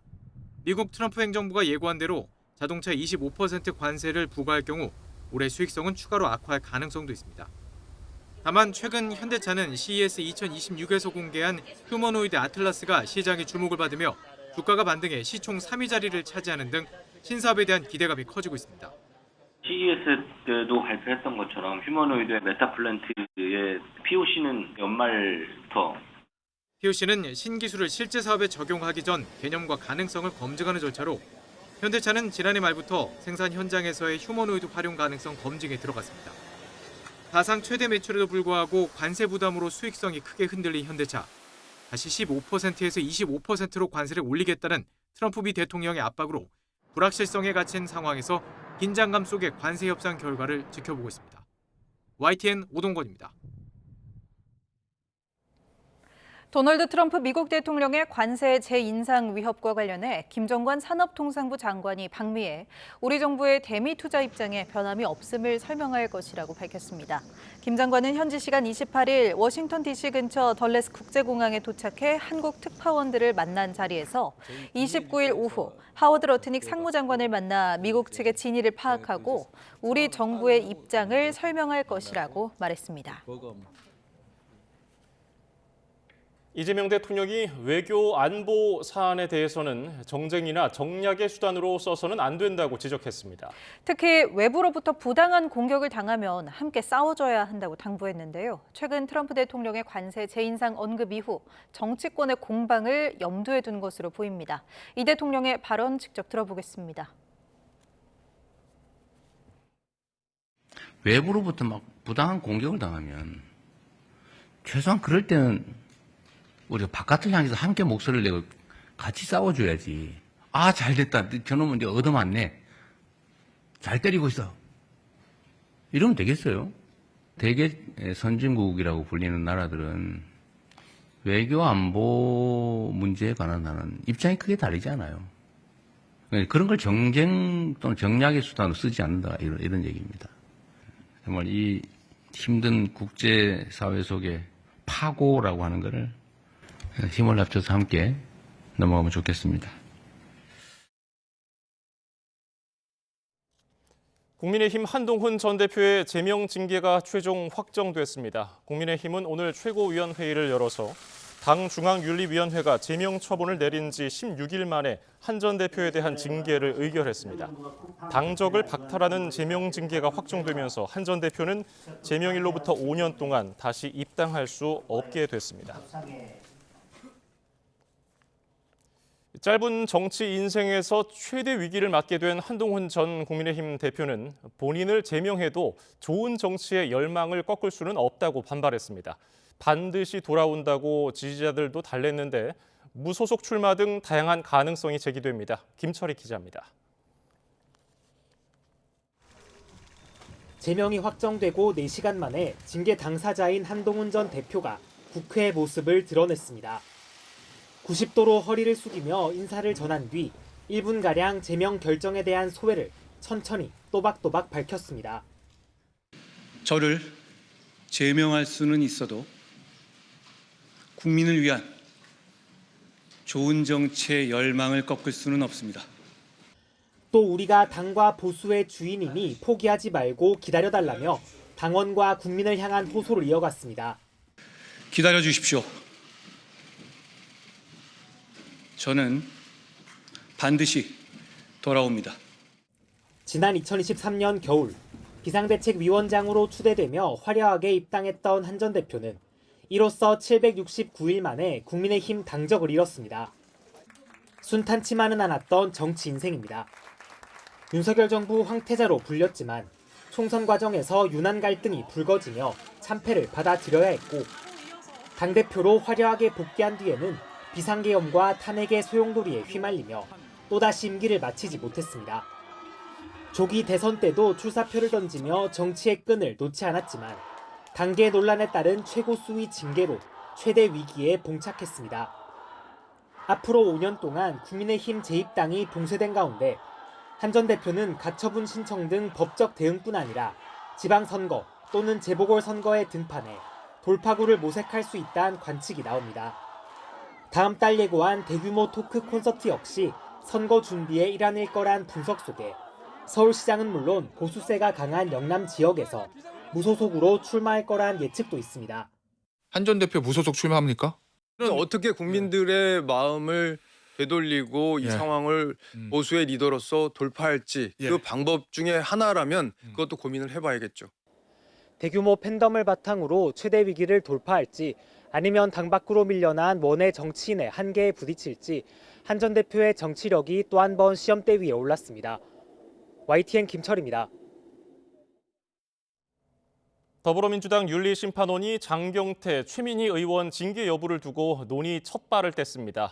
친청계 봐주기 시선을 의식한 결정이라는 해석이 나오는데 당사자들은 여전히 혐의를 부인하고 있습니다. 강민경 기자입니다. 민주당이 성비위 의혹을 받는 장경태 의원과 자녀 결혼식 축의금 논란에 휩싸인 최민희 의원의 징계 여부를 두고 논의에 착수했습니다. 윤리심판원은 여드레 전 직권조사를 선언했는데 결정이 쉽지 않았다는 걸 보여주듯 구성원들은 취재진의 질문 세례를 피하며 회의장으로 들어갔고 끝난 뒤에도 별다른 설명을 덧붙이지 않았습니다. 좀 오래 걸릴까요? 네, 사실관계 확인 등을 위해서 심사를 할 겁니다. 이해찬 전 국무총리의 장례 기간, 당무를 사실상 멈추기로 했는데도 회의를 강행한 점이 눈에 띄는데 이는 최근 당 일각에서 불거진 형평성 지적과 무관치 않은 걸로 보입니다. 이제는 무소속이 된 강선우, 김병기 의원은 즉각 징계 절차를 밟았으면서 친청계 장경태, 최민희 의원은 미적된다는 비판이 적지 않았기 때문입니다. 사실관계가 애매하니 수사 결과를 지켜보자는 해명도 통하지 않자 일단 윤리심판원 열차를 출발시키며 지지층 달래기에 나섰다는 해석입니다. 윤리심판원장이 그 직권조사 명령을 발령했습니다. 그럼 규정상 이제 징계 절차가 개시된 것입니다. 당사자들은 혐의를 전면 부인하며 국회 활동을 정상적으로 소화하고 있습니다. 고소인을 무고 혐의로 맞고소한 장경태 의원은 지방선거 공천에 상당한 영향을 미치는 서울시당 위원장직을 유지하고 있습니다. 최민희 의원도 국회 과학기술정보방송통신위원장 사회봉을 내려놓지 않았는데 이날 회의에서도 거듭 결백을 호소했습니다.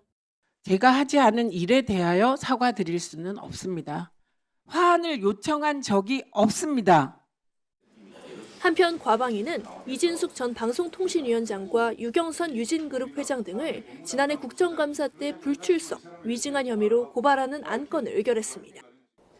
과방위는 쿠팡의 법무 담당 부사장도 청문회 위증 혐의로 고발하기로 했습니다. 국민의힘은 반발했지만 민주당은 국회가 이들의 오만함을 질타해야 한다면서 안건 처리를 강행했습니다. YTN 강민경입니다. 재헌절이 18년 만에 다시 빨간 날이 됩니다. 여야는 모처럼 손을 맞잡고 반도체 특별법 등 민생 법안 90여 건을 처리했습니다. 임성재 기자입니다.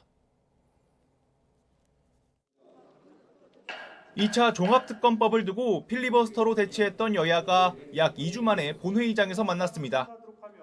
늘 으르렁대던 것과 달리 이번엔 미리 합의한 비쟁점 민생법안 90여 건을 합심해 처리했습니다. 먼저 재헌절을 공휴일로 재지정하는 공휴일법 개정안이 본회의 문턱을 넘었습니다. 이로써 2008년 이후 18년 만에 7월 17일은 다시 빨간 날이 됐습니다. 헌법 제정의 정신이 우리 사회에 더 넓게 확산되기를 기대하는 마음으로 함께 축하드립시다. 여야는 국가 핵심 기반인 반도체 산업을 대폭 지원하는 특별법안도 처리했습니다. 전력 용수 도로망 등 기반시설 확충과 보조금 지원, 예비타당성 면제 등 전폭 지원할 수 있는 근거를 마련했습니다. 반도체 업계 연구개발 인력은 주 52시간제 예외로 하자는 핵심 쟁점은 이번 법안에서 일단 빠졌습니다.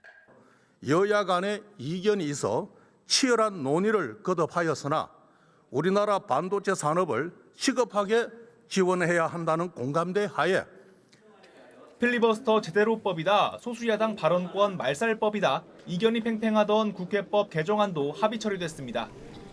무제한 토론 사회권을 국회의장이 지정하는 상임위원장까지 확대하는 내용이 골자입니다. 필리버스터 때 60석을 꼭 채워야 한다는 내용은 국민의힘과 조국혁신당 등의 반발로 역시 제외됐습니다. 의장이 정회하도록 하는 내용과 본회의에 실시하는 모든 무기명 투표를 원칙적으로 전자투표로 하는 내용을 삭제. 이자 면제 대상 기준을 확대하는 취업 후 상환학자금 특별법 개정안과 안표 근절법을 비롯한 민생 법안들도 이견 없이 통과됐습니다. 여당은 대통령의 입법 촉구에 야당은 발목 잡기 프레임 부담감에 이해관계가 맞아떨어진 덕분입니다. 모처럼 싸움 없는 평화로운 본회의였지만 민주당이 곧 사법개혁안 처리를 예고한 만큼 협치 무드는 오래가지 못할 것으로 보입니다. 교섭단체 대표 연설과 대정부 질문이 이어지는 2월 임시국회를 앞두고 여의도는 다시 폭풍 전야입니다. YTN 임성재입니다. 경찰이 강선우 의원 1억 공천원금 의혹에 더해 강서구청장 보궐선거 출마를 위한 금품 전달 의혹까지 불거진 김경전 서울시 의원을 오늘 네 번째로 소환했습니다. 김 전 시 의원은 오늘 오전 9시 40분쯤 서울경찰청 공공범죄수사대에 출석하면서 심려를 끼쳐 송구하다며 조사에 성실히 임하겠다고 말했습니다. 다만 강서구청장 보궐선거 공천을 위해 청탁하거나 강선우 의원 외에 다른 의원에게 금품을 제공한 적이 있는지 등을 묻는 취재진에게는 아무런 대답을 하지 않고 조사실로 향했습니다. 김병기 의원이 쿠팡에 취업한 전직 보좌진에 대한 인사 불이익을 청탁했다는 의혹과 관련해 경찰이 쿠팡 본사 등을 압수수색했습니다. 서울경찰청 공공범죄수사대는 오늘 김 의원의 업무 방해 혐의와 관련한 자료를 확보하기 위해 쿠팡 본사와 사회공헌위원회 등 두 곳을 압수수색했다고 밝혔습니다. 김 의원은 지난해 9월 박대준 당시 쿠팡 대표와 점심 식사를 하며 자신의 보좌진 출신인 쿠팡 임원에게 인사 불이익을 줄 것을 요청했다는 의혹을 받고 있습니다. 헤럴드 로저스 쿠팡 한국법인 임시대표가 내일 오후 2시 경찰에 출석할 예정입니다. 출석 요구 3번 만에 소환이 이루어지는 건데 경찰은 정보 유출에 대한 쿠팡의 자체 조사와 관련해 먼저 조사할 방침입니다. 윤태인 기자가 보도합니다. 개인정보 유출 경위 등을 묻기 위해 지난달 말 이틀 동안 진행된 국회 쿠팡 청문회에서는 헤럴드 로저스 쿠팡 한국법인 임시대표와 의원들 사이에 고성이 오갔습니다. Do you think this is funny? You're accusing me of perjury. You're telling me that 저를 증언 and now you're laughing. 장난하고 있어 지금? I don't understand why I'm being treated this way. 청문회 직후 출국했던 로저스 대표는 경찰의 1, 2차 출석 요구에는 응하지 않았는데 3차 요구에는 응할 전망입니다. 앞서 쿠팡은 자체 조사 결과 유출자가 3,000개 계정의 정보만 저장한 것으로 확인됐다고 밝혀 3,300만 건 이상의 이름, 이메일 등이 유출됐다는 정부 합동조사단의 발표와 큰 차이를 보였습니다. 이 과정에서 쿠팡 측이 직접 피의자를 접촉하고 노트북 등 증거물을 수집한 것과 관련해 헤럴드 로저스 대표 등이 증거인멸, 업무방해 등 혐의로 고발됐습니다. 당시 쿠팡이 셀프 조사를 했다는 비난 여론도 나왔는데 이에 대해 로저스 대표는 정부기관의 지시에 따른 거라고 맞섰습니다. 그걸 조사하라라고 하는 지시를 한 분이 누굽니까? 본인입니까? 정부 기관이 저에게 지시를 주었고 전 지시를 따랐습니다. 하지만 정부기관으로 지목된 국가정보원은 명백한 허위 내용이라며 반박했고 로저스 대표는 국회에서 위증한 혐의로도 고발됐습니다. 이 밖에도 지난 2020년 숨진 고 장덕준 씨 산재 은폐 의혹도 불거졌는데 로저스 대표는 일방적 주장이라며 일축했습니다. 여러 가지 산재 은폐 내용들이 확인이 됩니다. 이 내용 당시에 알았어요, 몰랐어요? 이 문서들의 진위 여부는 전혀 확인되지 않았습니다. 쿠팡을 둘러싼 의혹이 잇따라 제기된 가운데 경찰은 로저스 대표를 상대로 우선 고객 정보 유출 자체 조사와 관련한 증거인멸 혐의 등을 조사할 방침입니다. 또 국회 위증과 산재 은폐 의혹 등 다른 혐의들에 대한 조사를 진행할지도 검토하고 있습니다. YTN 윤태인입니다. 윤석열 정부 시절 서울 한남동 대통령 관저에 신축된 골프 연습시설 공사 과정이 위법했다는 감사 결과가 나왔습니다. 감사원은 대통령 비서실과 경호처, 행정안전부 등 6개 기관을 감사한 결과 대통령 관저 이전과 관련해 위법, 부당 사항 11건을 확인했다고 밝혔습니다. 이 가운데 한남동 관저에 신축된 골프 연습시설은 대통령 경호처가 2022년 6월 관계기관의 승인 없이 정식 계약도 맺지 않고 현대건설에 착공을 요구한 것으로 조사됐습니다. 감사원은 또 당시 현대건설이 하도급 계약을 맺은 업체에 공사대금 대납을 요구하는 등 하도급법을 어긴 것으로 보인다며 제재가 필요하다고 지적했습니다. 12.3 비상계엄 당시 국회에 진입해 현장을 지휘한 김현태 전 707 특수임무단장에 대해 국방부가 파면 결정을 내렸습니다. 파면 대상에는 선관위 봉쇄 임무에 관여한 혐의를 받는 정보사 소속 대령 3명도 포함됐습니다. 김문경 기자가 보도합니다. 12.3 비상계엄 당시 국회에 진입한 육군 특전사 707 특수임무단 대원들, 이곳저곳에서 민간인과 충돌을 빚는 장면이 실시간으로 전해지며 국민적 충격을 안겼습니다. 당시 논란이 확산하자 김현태 707 단장이 특수임무요원의 금기를 깨고 기자회견을 자청했습니다. 12시, 12시 반 사이였던 것 같습니다. 들어가서 꺼낼 수 있겠냐 하고 전화 오고 지금 국회의원들 모이고 있는데 150명 되면 안 된다. 뭐 이런 뉘앙스로 말한 거는 그 시간이었던 것 같습니다. 김 전 단장은 그러나 탄핵 심판 등에서 국회의원이나 끌어내라는 말을 들은 적이 없다고 말을 바꾸기도 했습니다. 국방부는 김 전 대령 등 당시 계엄에 관여한 대령 4명을 모두 파면하는 징계를 내렸습니다. 선관위 봉쇄 임무에 관여한 혐의를 받는 고동희 전 계획처장 등 정보사 소속 대령 3명도 포함됐습니다. 현재 이들은 징계와는 별도로 내란 중요 임무 종사 혐의로 불구속 상태에서 재판을 받고 있습니다. 국방부는 12.3 내란 사건과 관련해 불구속 기소된 대령 4명에 대해 법령 준수 의무 위반, 성실 의무 위반 등으로 중징계 처분했습니다.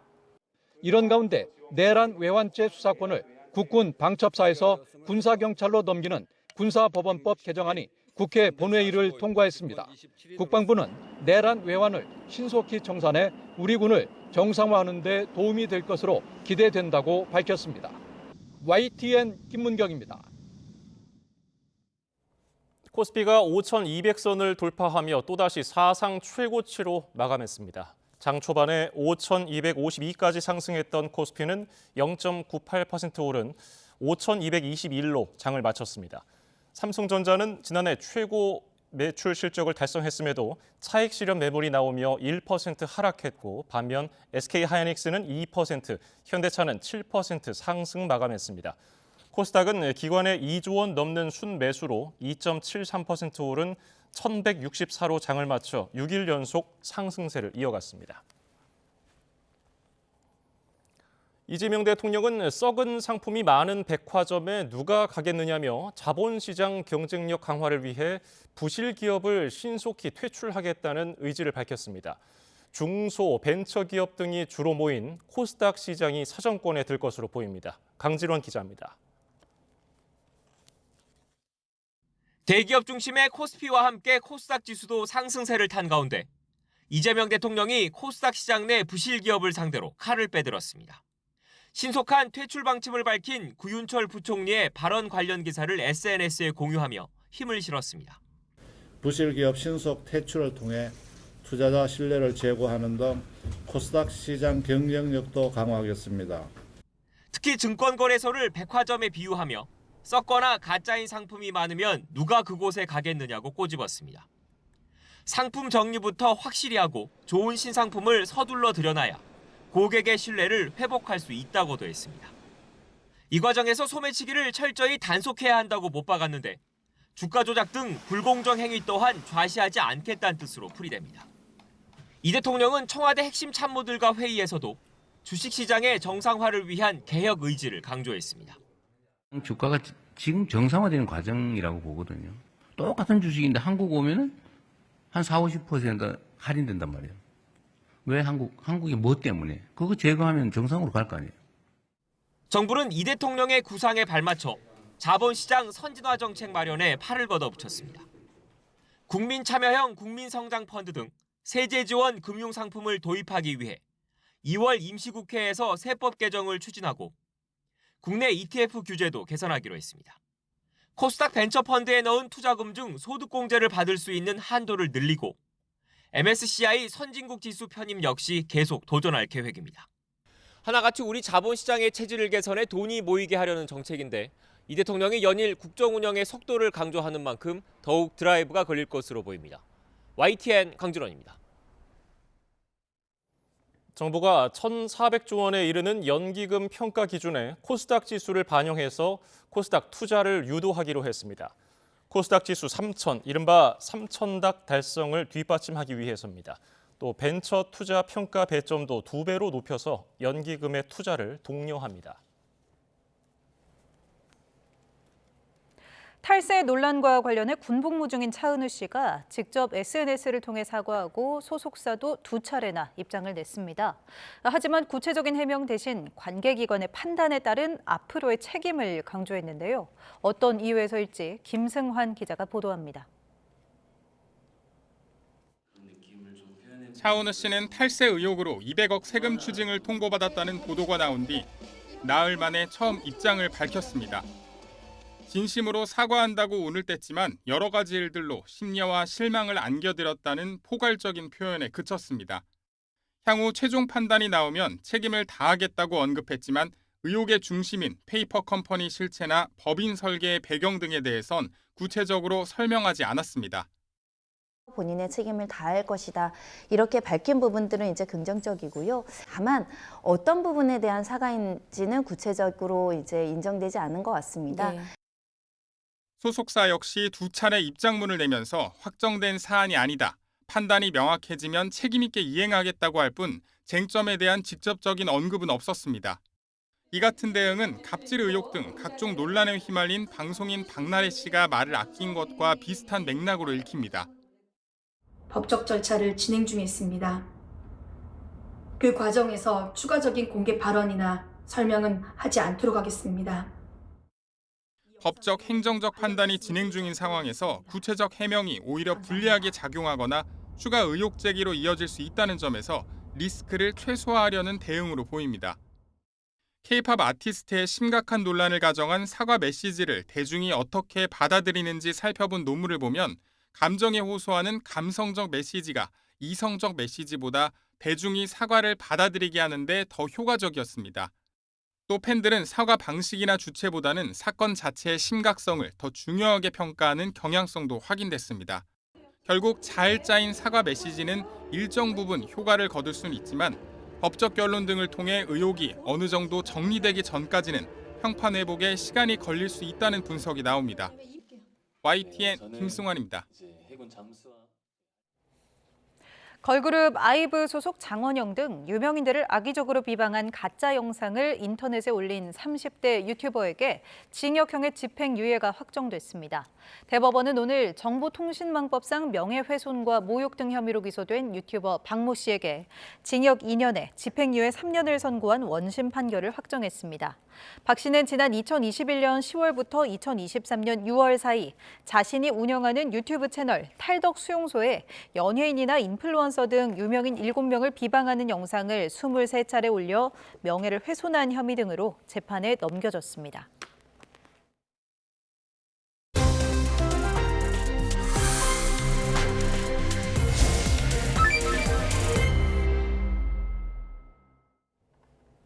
정부가 서울 용산의 부동산 공급 물량을 10,000가구로 확대하는 등의 수도권 도심에 주택 6만 가구 공급 계획을 발표했습니다. 이 부동산 시장 안정화의 효과를 거둘 수 있을지 박원갑 KB국민은행 부동산 수석 전문위원과 함께 짚어보겠습니다. 어서 오십시오. 네, 어서 오십시오. 안녕하십니까. 예, 6만 가구 공급 대책인데요. 구체적으로 어떤 내용입니까? 기존에 이제 발표했던 걸 제외하면은 정확하게 이제 52,000 가구라고 보시면 되고요. 제 생각에는 유유부지하고 뭐 공공부지 80곳을 끌어다가 말하자면 제 생각에는 마른 수건 짜기 공급 혹은 영끌 공급이라고 할 정도로 어쨌든 뭐 가용한 토지를 다 동원했다 이렇게 보시면 될 것 같고요. 이들 지역이 이제 주로 업무 접근성, 뭐 역세권이나 도심에 위치해 있다 보니까 아무래도 젊은 세대 입장에서는 좀 더 맞춤형 공급이 될 수가 있다. 이렇게 지금 보고 있습니다.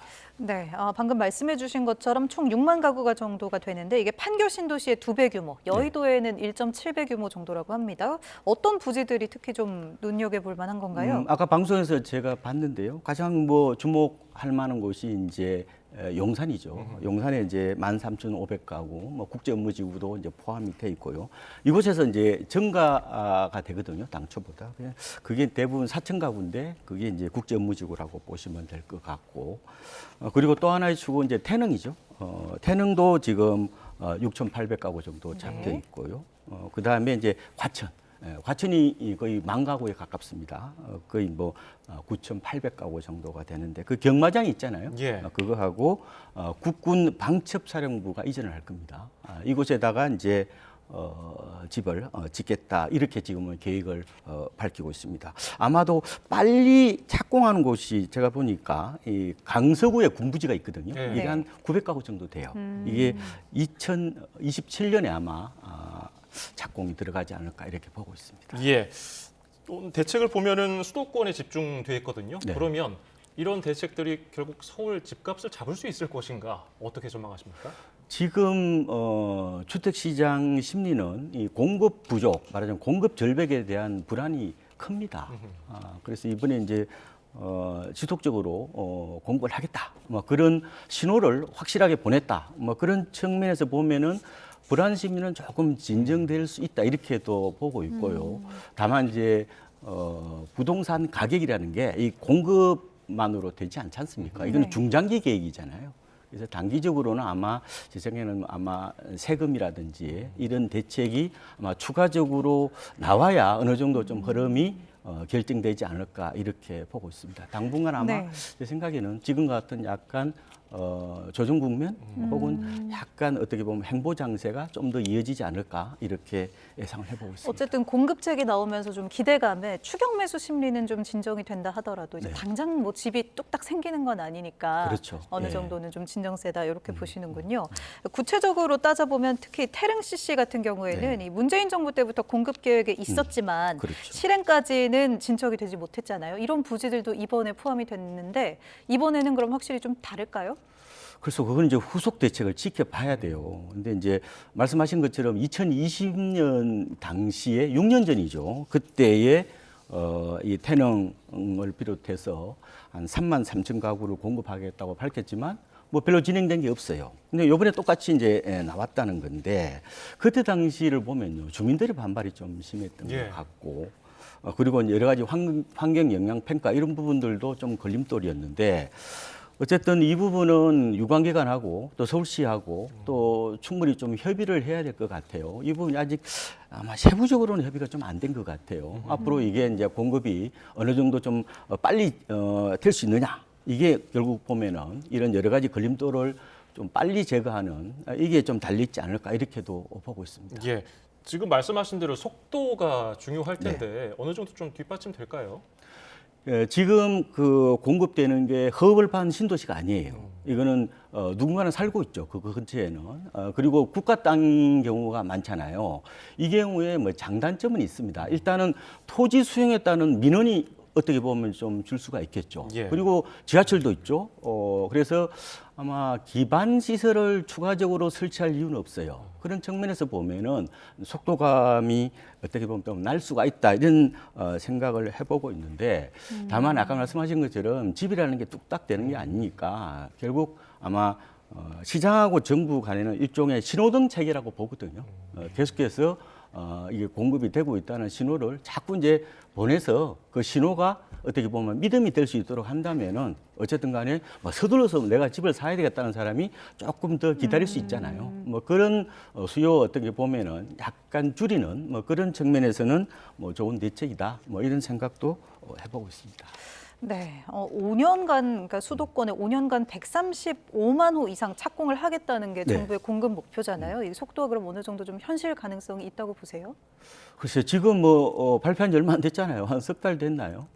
그런데 이제 이걸 보셔야 돼요. 이제 과거에 대책이 나왔을 때는 결국 수요 억제책 계속 쓰다가 막판에 가서 공급 네, 대책을 네. 내놨잖아요. 발표하고 나서 조금 있으니까 끝나버려요. 이런 경우인데 그래도 이 정부의 좀 긍정적인 측면으로 본다면은 이게 집권 초기에 나왔잖아요. 그래서 어떻게 보면은 좀 힘이 실릴 수가 있다. 그래서 일단은 뭐 정부가 야심차게 공급한다고 했으니까 일단은 좀 기다려보자. 뭐 이런 생각을 하고 있습니다. 정부가 대책을 발표했는데 일부 지자체에서는 좀 맞득찮은 반응이거든요. 서울시, 과천시에서 반대 의사 밝혔고요. 이건 어떻게 조율될까요? 제 생각에는 두 가지 문제예요. 하나는 이제 아까 말씀드린 것처럼 용산하고 태릉 쪽인데 서울시 입장에서는 너무 오밀조밀하게 짓는다. 이렇게 너무 다닥다닥 짓는다 이런 얘기를 하고 있어요. 당초 서울시가 이제 용산에서는 8층 가구였잖아요. 예. 근데 이제 이번에 만가구로 늘리는 거고 이 태릉도 좀 저밀도로 하려고 그랬는데 그리고 교통도 지금 안 돼 있다. 이 부분에 대해서 지금 제대로 준비나 돼 있느냐 이런 얘기를 하고 있는 것 같고 또 하나는 이제 너무 공공주도 아니냐. 지금 서울 시내에서 민간이 차지하는 비중이 전체 공급의 한 80에서 한 90% 정도까지 차지합니다.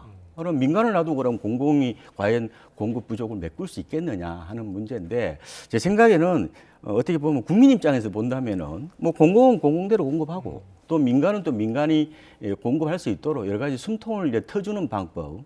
가령 지금 재건축 같은 경우 잘 안 되잖아요. 네. 그러면 재건축 초과이익 환수제 이게 이제 복배인데 이런 부분들 좀 완화해 준다든지 해서 제 생각에는 약간 투트랙으로 가는 게 좋을 것 같아요. 그럼 여기에 더해서 이제 이번 공급 계획에 민간 재정비 사업이 미포함된 부분, 이 부분은 좀 어떻게 보세요? 그 부분이 어떻게 보면 좀 아쉬운데 지금 민간이 아까 말씀드린 것처럼 굉장히 이제 중요한 요소 중에 하나예요. 그래서 이제 말씀드린 것처럼 뭐 재개발 재건축에 아무래도 그 이제 도심 공급이 축이잖아요. 네. 그걸 좀 어쨌든 좀 완화해서 조합원들이 좀 우리도 집 짓겠다 하는 그런 동기부여를 할 필요가 있는 것 같고요. 그리고 지금 아파트는 시간이 많이 걸리잖아요. 그러면은 이 비아파트 쪽에 좀 공급이 좀 될 수 있도록 오피스텔 같은 경우 있잖아요. 뭐 제 생각에는 좀 공급이 될 수 있도록 여러 가지 주택수에서 뭐 제외한다든지 아니면은 지금 취득세만 해도 4.6%예요. 아파트는 어떻게 돼요? 1에서 3%잖아요. 너무 예. 높잖아요. 그래서 제 생각에는 아파트보다 좀 빨리 지을 수 있는 이른바 패스트푸드 주택이 제 생각 오피스텔이나 다세대 다가구거든요. 이쪽 공급도 좀 해서 지금 올해 대부분 전문가들이 매매보다 전월세가 더 불안할 거로 보거든요. 예. 그래서 완충할 수 있도록 뭐 그런 대책들도 좀 나왔으면 좋겠다 이런 생각을 해보고 있습니다. 예. 이번에 청년층을 중심으로 공급하겠다는 내용도 있었는데 네. 어떻게 보세요? 다양한 계층, 특히 청년들에게도 기회가 좀 돌아갈까요? 그렇죠. 청년들도 희망에 어떻게 보면은 공급이 돼야 되는데 이 문제는 있잖아요. 이게 분양가가 너무 비싸단 말이에요. 네. 지금 민간 분양가가 서울시에서 하는 거 보면은 이게 3.3제곱미터당 5,300만 원이에요. 대출도 어렵잖아요. 그렇죠. 이 서울시 지금 아파트 평균 가격이 15억이 넘었잖아요. 그럼 어떻게 할래? 제 생각에는 보면은 이 진입 장벽을 좀 낮출 필요가 있다고 봐요. 그러면은 뭐 지분 적립행위라든지 아니면 토지 임대부라든지 아니면 이제 약간은 임대하다가 살다가 그죠? 나중에 또 이렇게 분양받는 여러 가지 그런 완전한 어떤 그런 구성체로서의 주택보다 뭐 일부는 뭐 공공이 가져가더라도 그런 절충형 아파트 이런 것들이 좀 공급이 되어야 그나마 MZ 세대들이 좀 희망을 가질 수 있지 않을까 뭐 이런 생각도 해보고 있습니다. 네, 얘기해 주신 것처럼 또 부동산 시장도 이어서 좀 점검을 해보겠습니다. 서울 아파트 값이 조금 전 뉴스에서도 전해드렸는데 14주 만에 이제 가장 높은 수준으로 상승할 정도입니다. 오름폭이 계속 커지고 있는 상황이에요. 이게 심상치는 않아요. 왜냐하면은 아까 서울이 주간 단위로 0.31% 올랐다고 말씀하셨는데 이게 연간으로 환산해 보면요 17.5%예요. 이렇게 들으니까 상당히 그렇죠. 높네요. 네. 그러니까 이게 그동안 안 올랐던 데 올라요. 뭐 관악구라든지 동작구, 성북구 이런 데대로 오른단 말이에요. 예.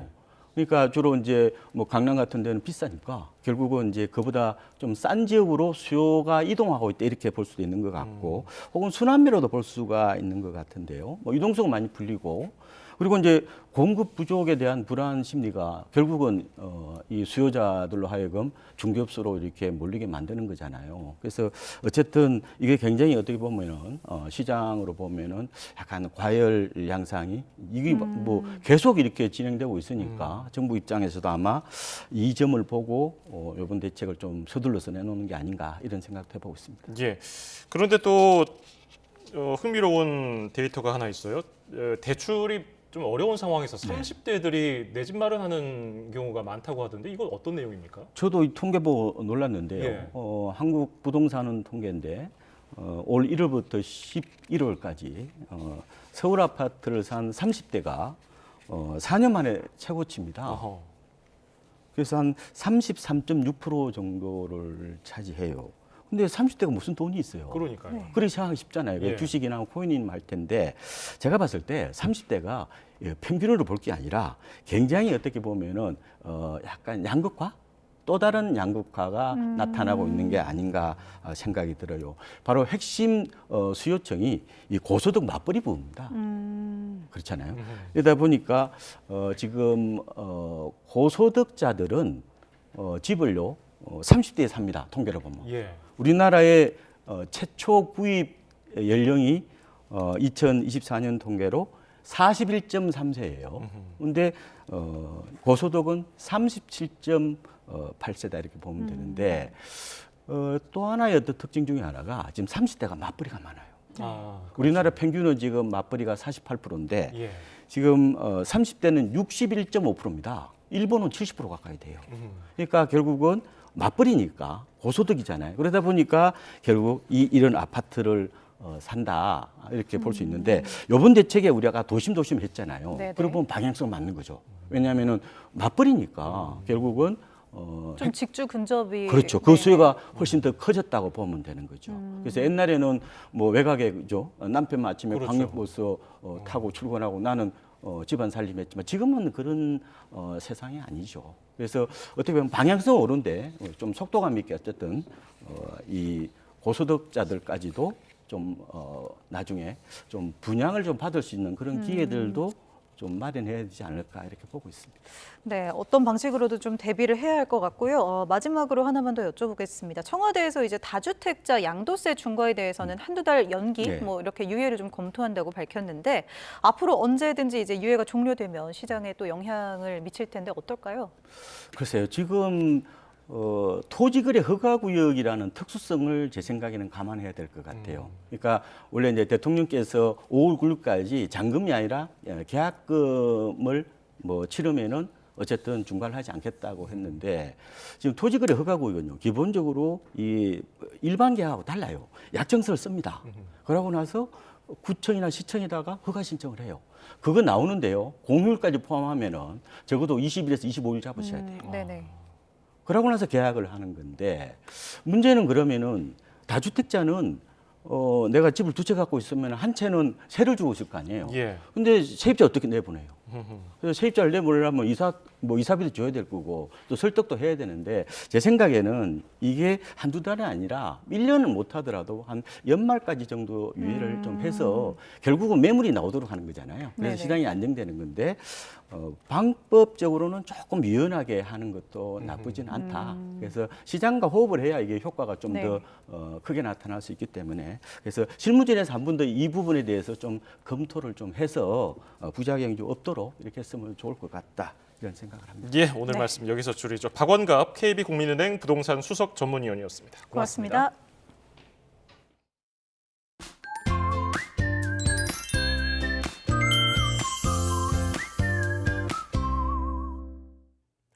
내일은 막바지 한파가 절정에 달하겠습니다. 계속해서 찬 공기가 유입되면서 오늘보다 기온이 더 낮아지겠는데요. 중부와 전북, 경북 곳곳에 한파특보가 발령 중인 가운데 내일 대관령의 아침 기온 영하 19도, 서울 영하 12도, 대구는 영하 7도까지 떨어지는 등 추위가 무척 심하겠고요. 한낮 기온도 서울 영하 2도, 광주 2도, 대구 3도에 머무는 등 오늘보다 낮아 조금 더 춥겠습니다. 이렇게 추운 날에는 매운 음식이 당기는데요. 실제로 매운 음식을 먹으면 에너지 대사가 활성화되면서 체온이 상승하게 됩니다. 또 매운 음식은 혈액순환을 원활하게 하고 스트레스를 해소하면서 지방 축적을 억제하기 때문에 활동량이 적은 겨울철에 챙겨 드시면 더 좋습니다. 다만 과도하게 먹을 경우 위장 건강에 악영향을 미칠 수 있기 때문에 2, 3일에 한 번 정도 드시는 것이 더 좋겠습니다. 내일은 대체로 막다가 남부지방부터 점차 구름량이 늘겠고 건조함이 나날이 심해지는 가운데 해안을 중심으로는 계속해서 바람이 강하게 불겠습니다. 작은 불씨도 큰 불로 번지기 쉬운 만큼 화재 사고 예방에 주의를 기울여 주시기 바랍니다. 심한 추위는 주말 낮부터 누그러지겠지만 휴일 밤사이 중부지방을 시작으로 다음 주 월요일에는 남부 곳곳으로도 눈비가 확대할 전망입니다. 날씨 캔버스의 김수연, 윤수빈이었습니다. 뉴스플러스 마칩니다. 시청해주신 여러분 고맙습니다.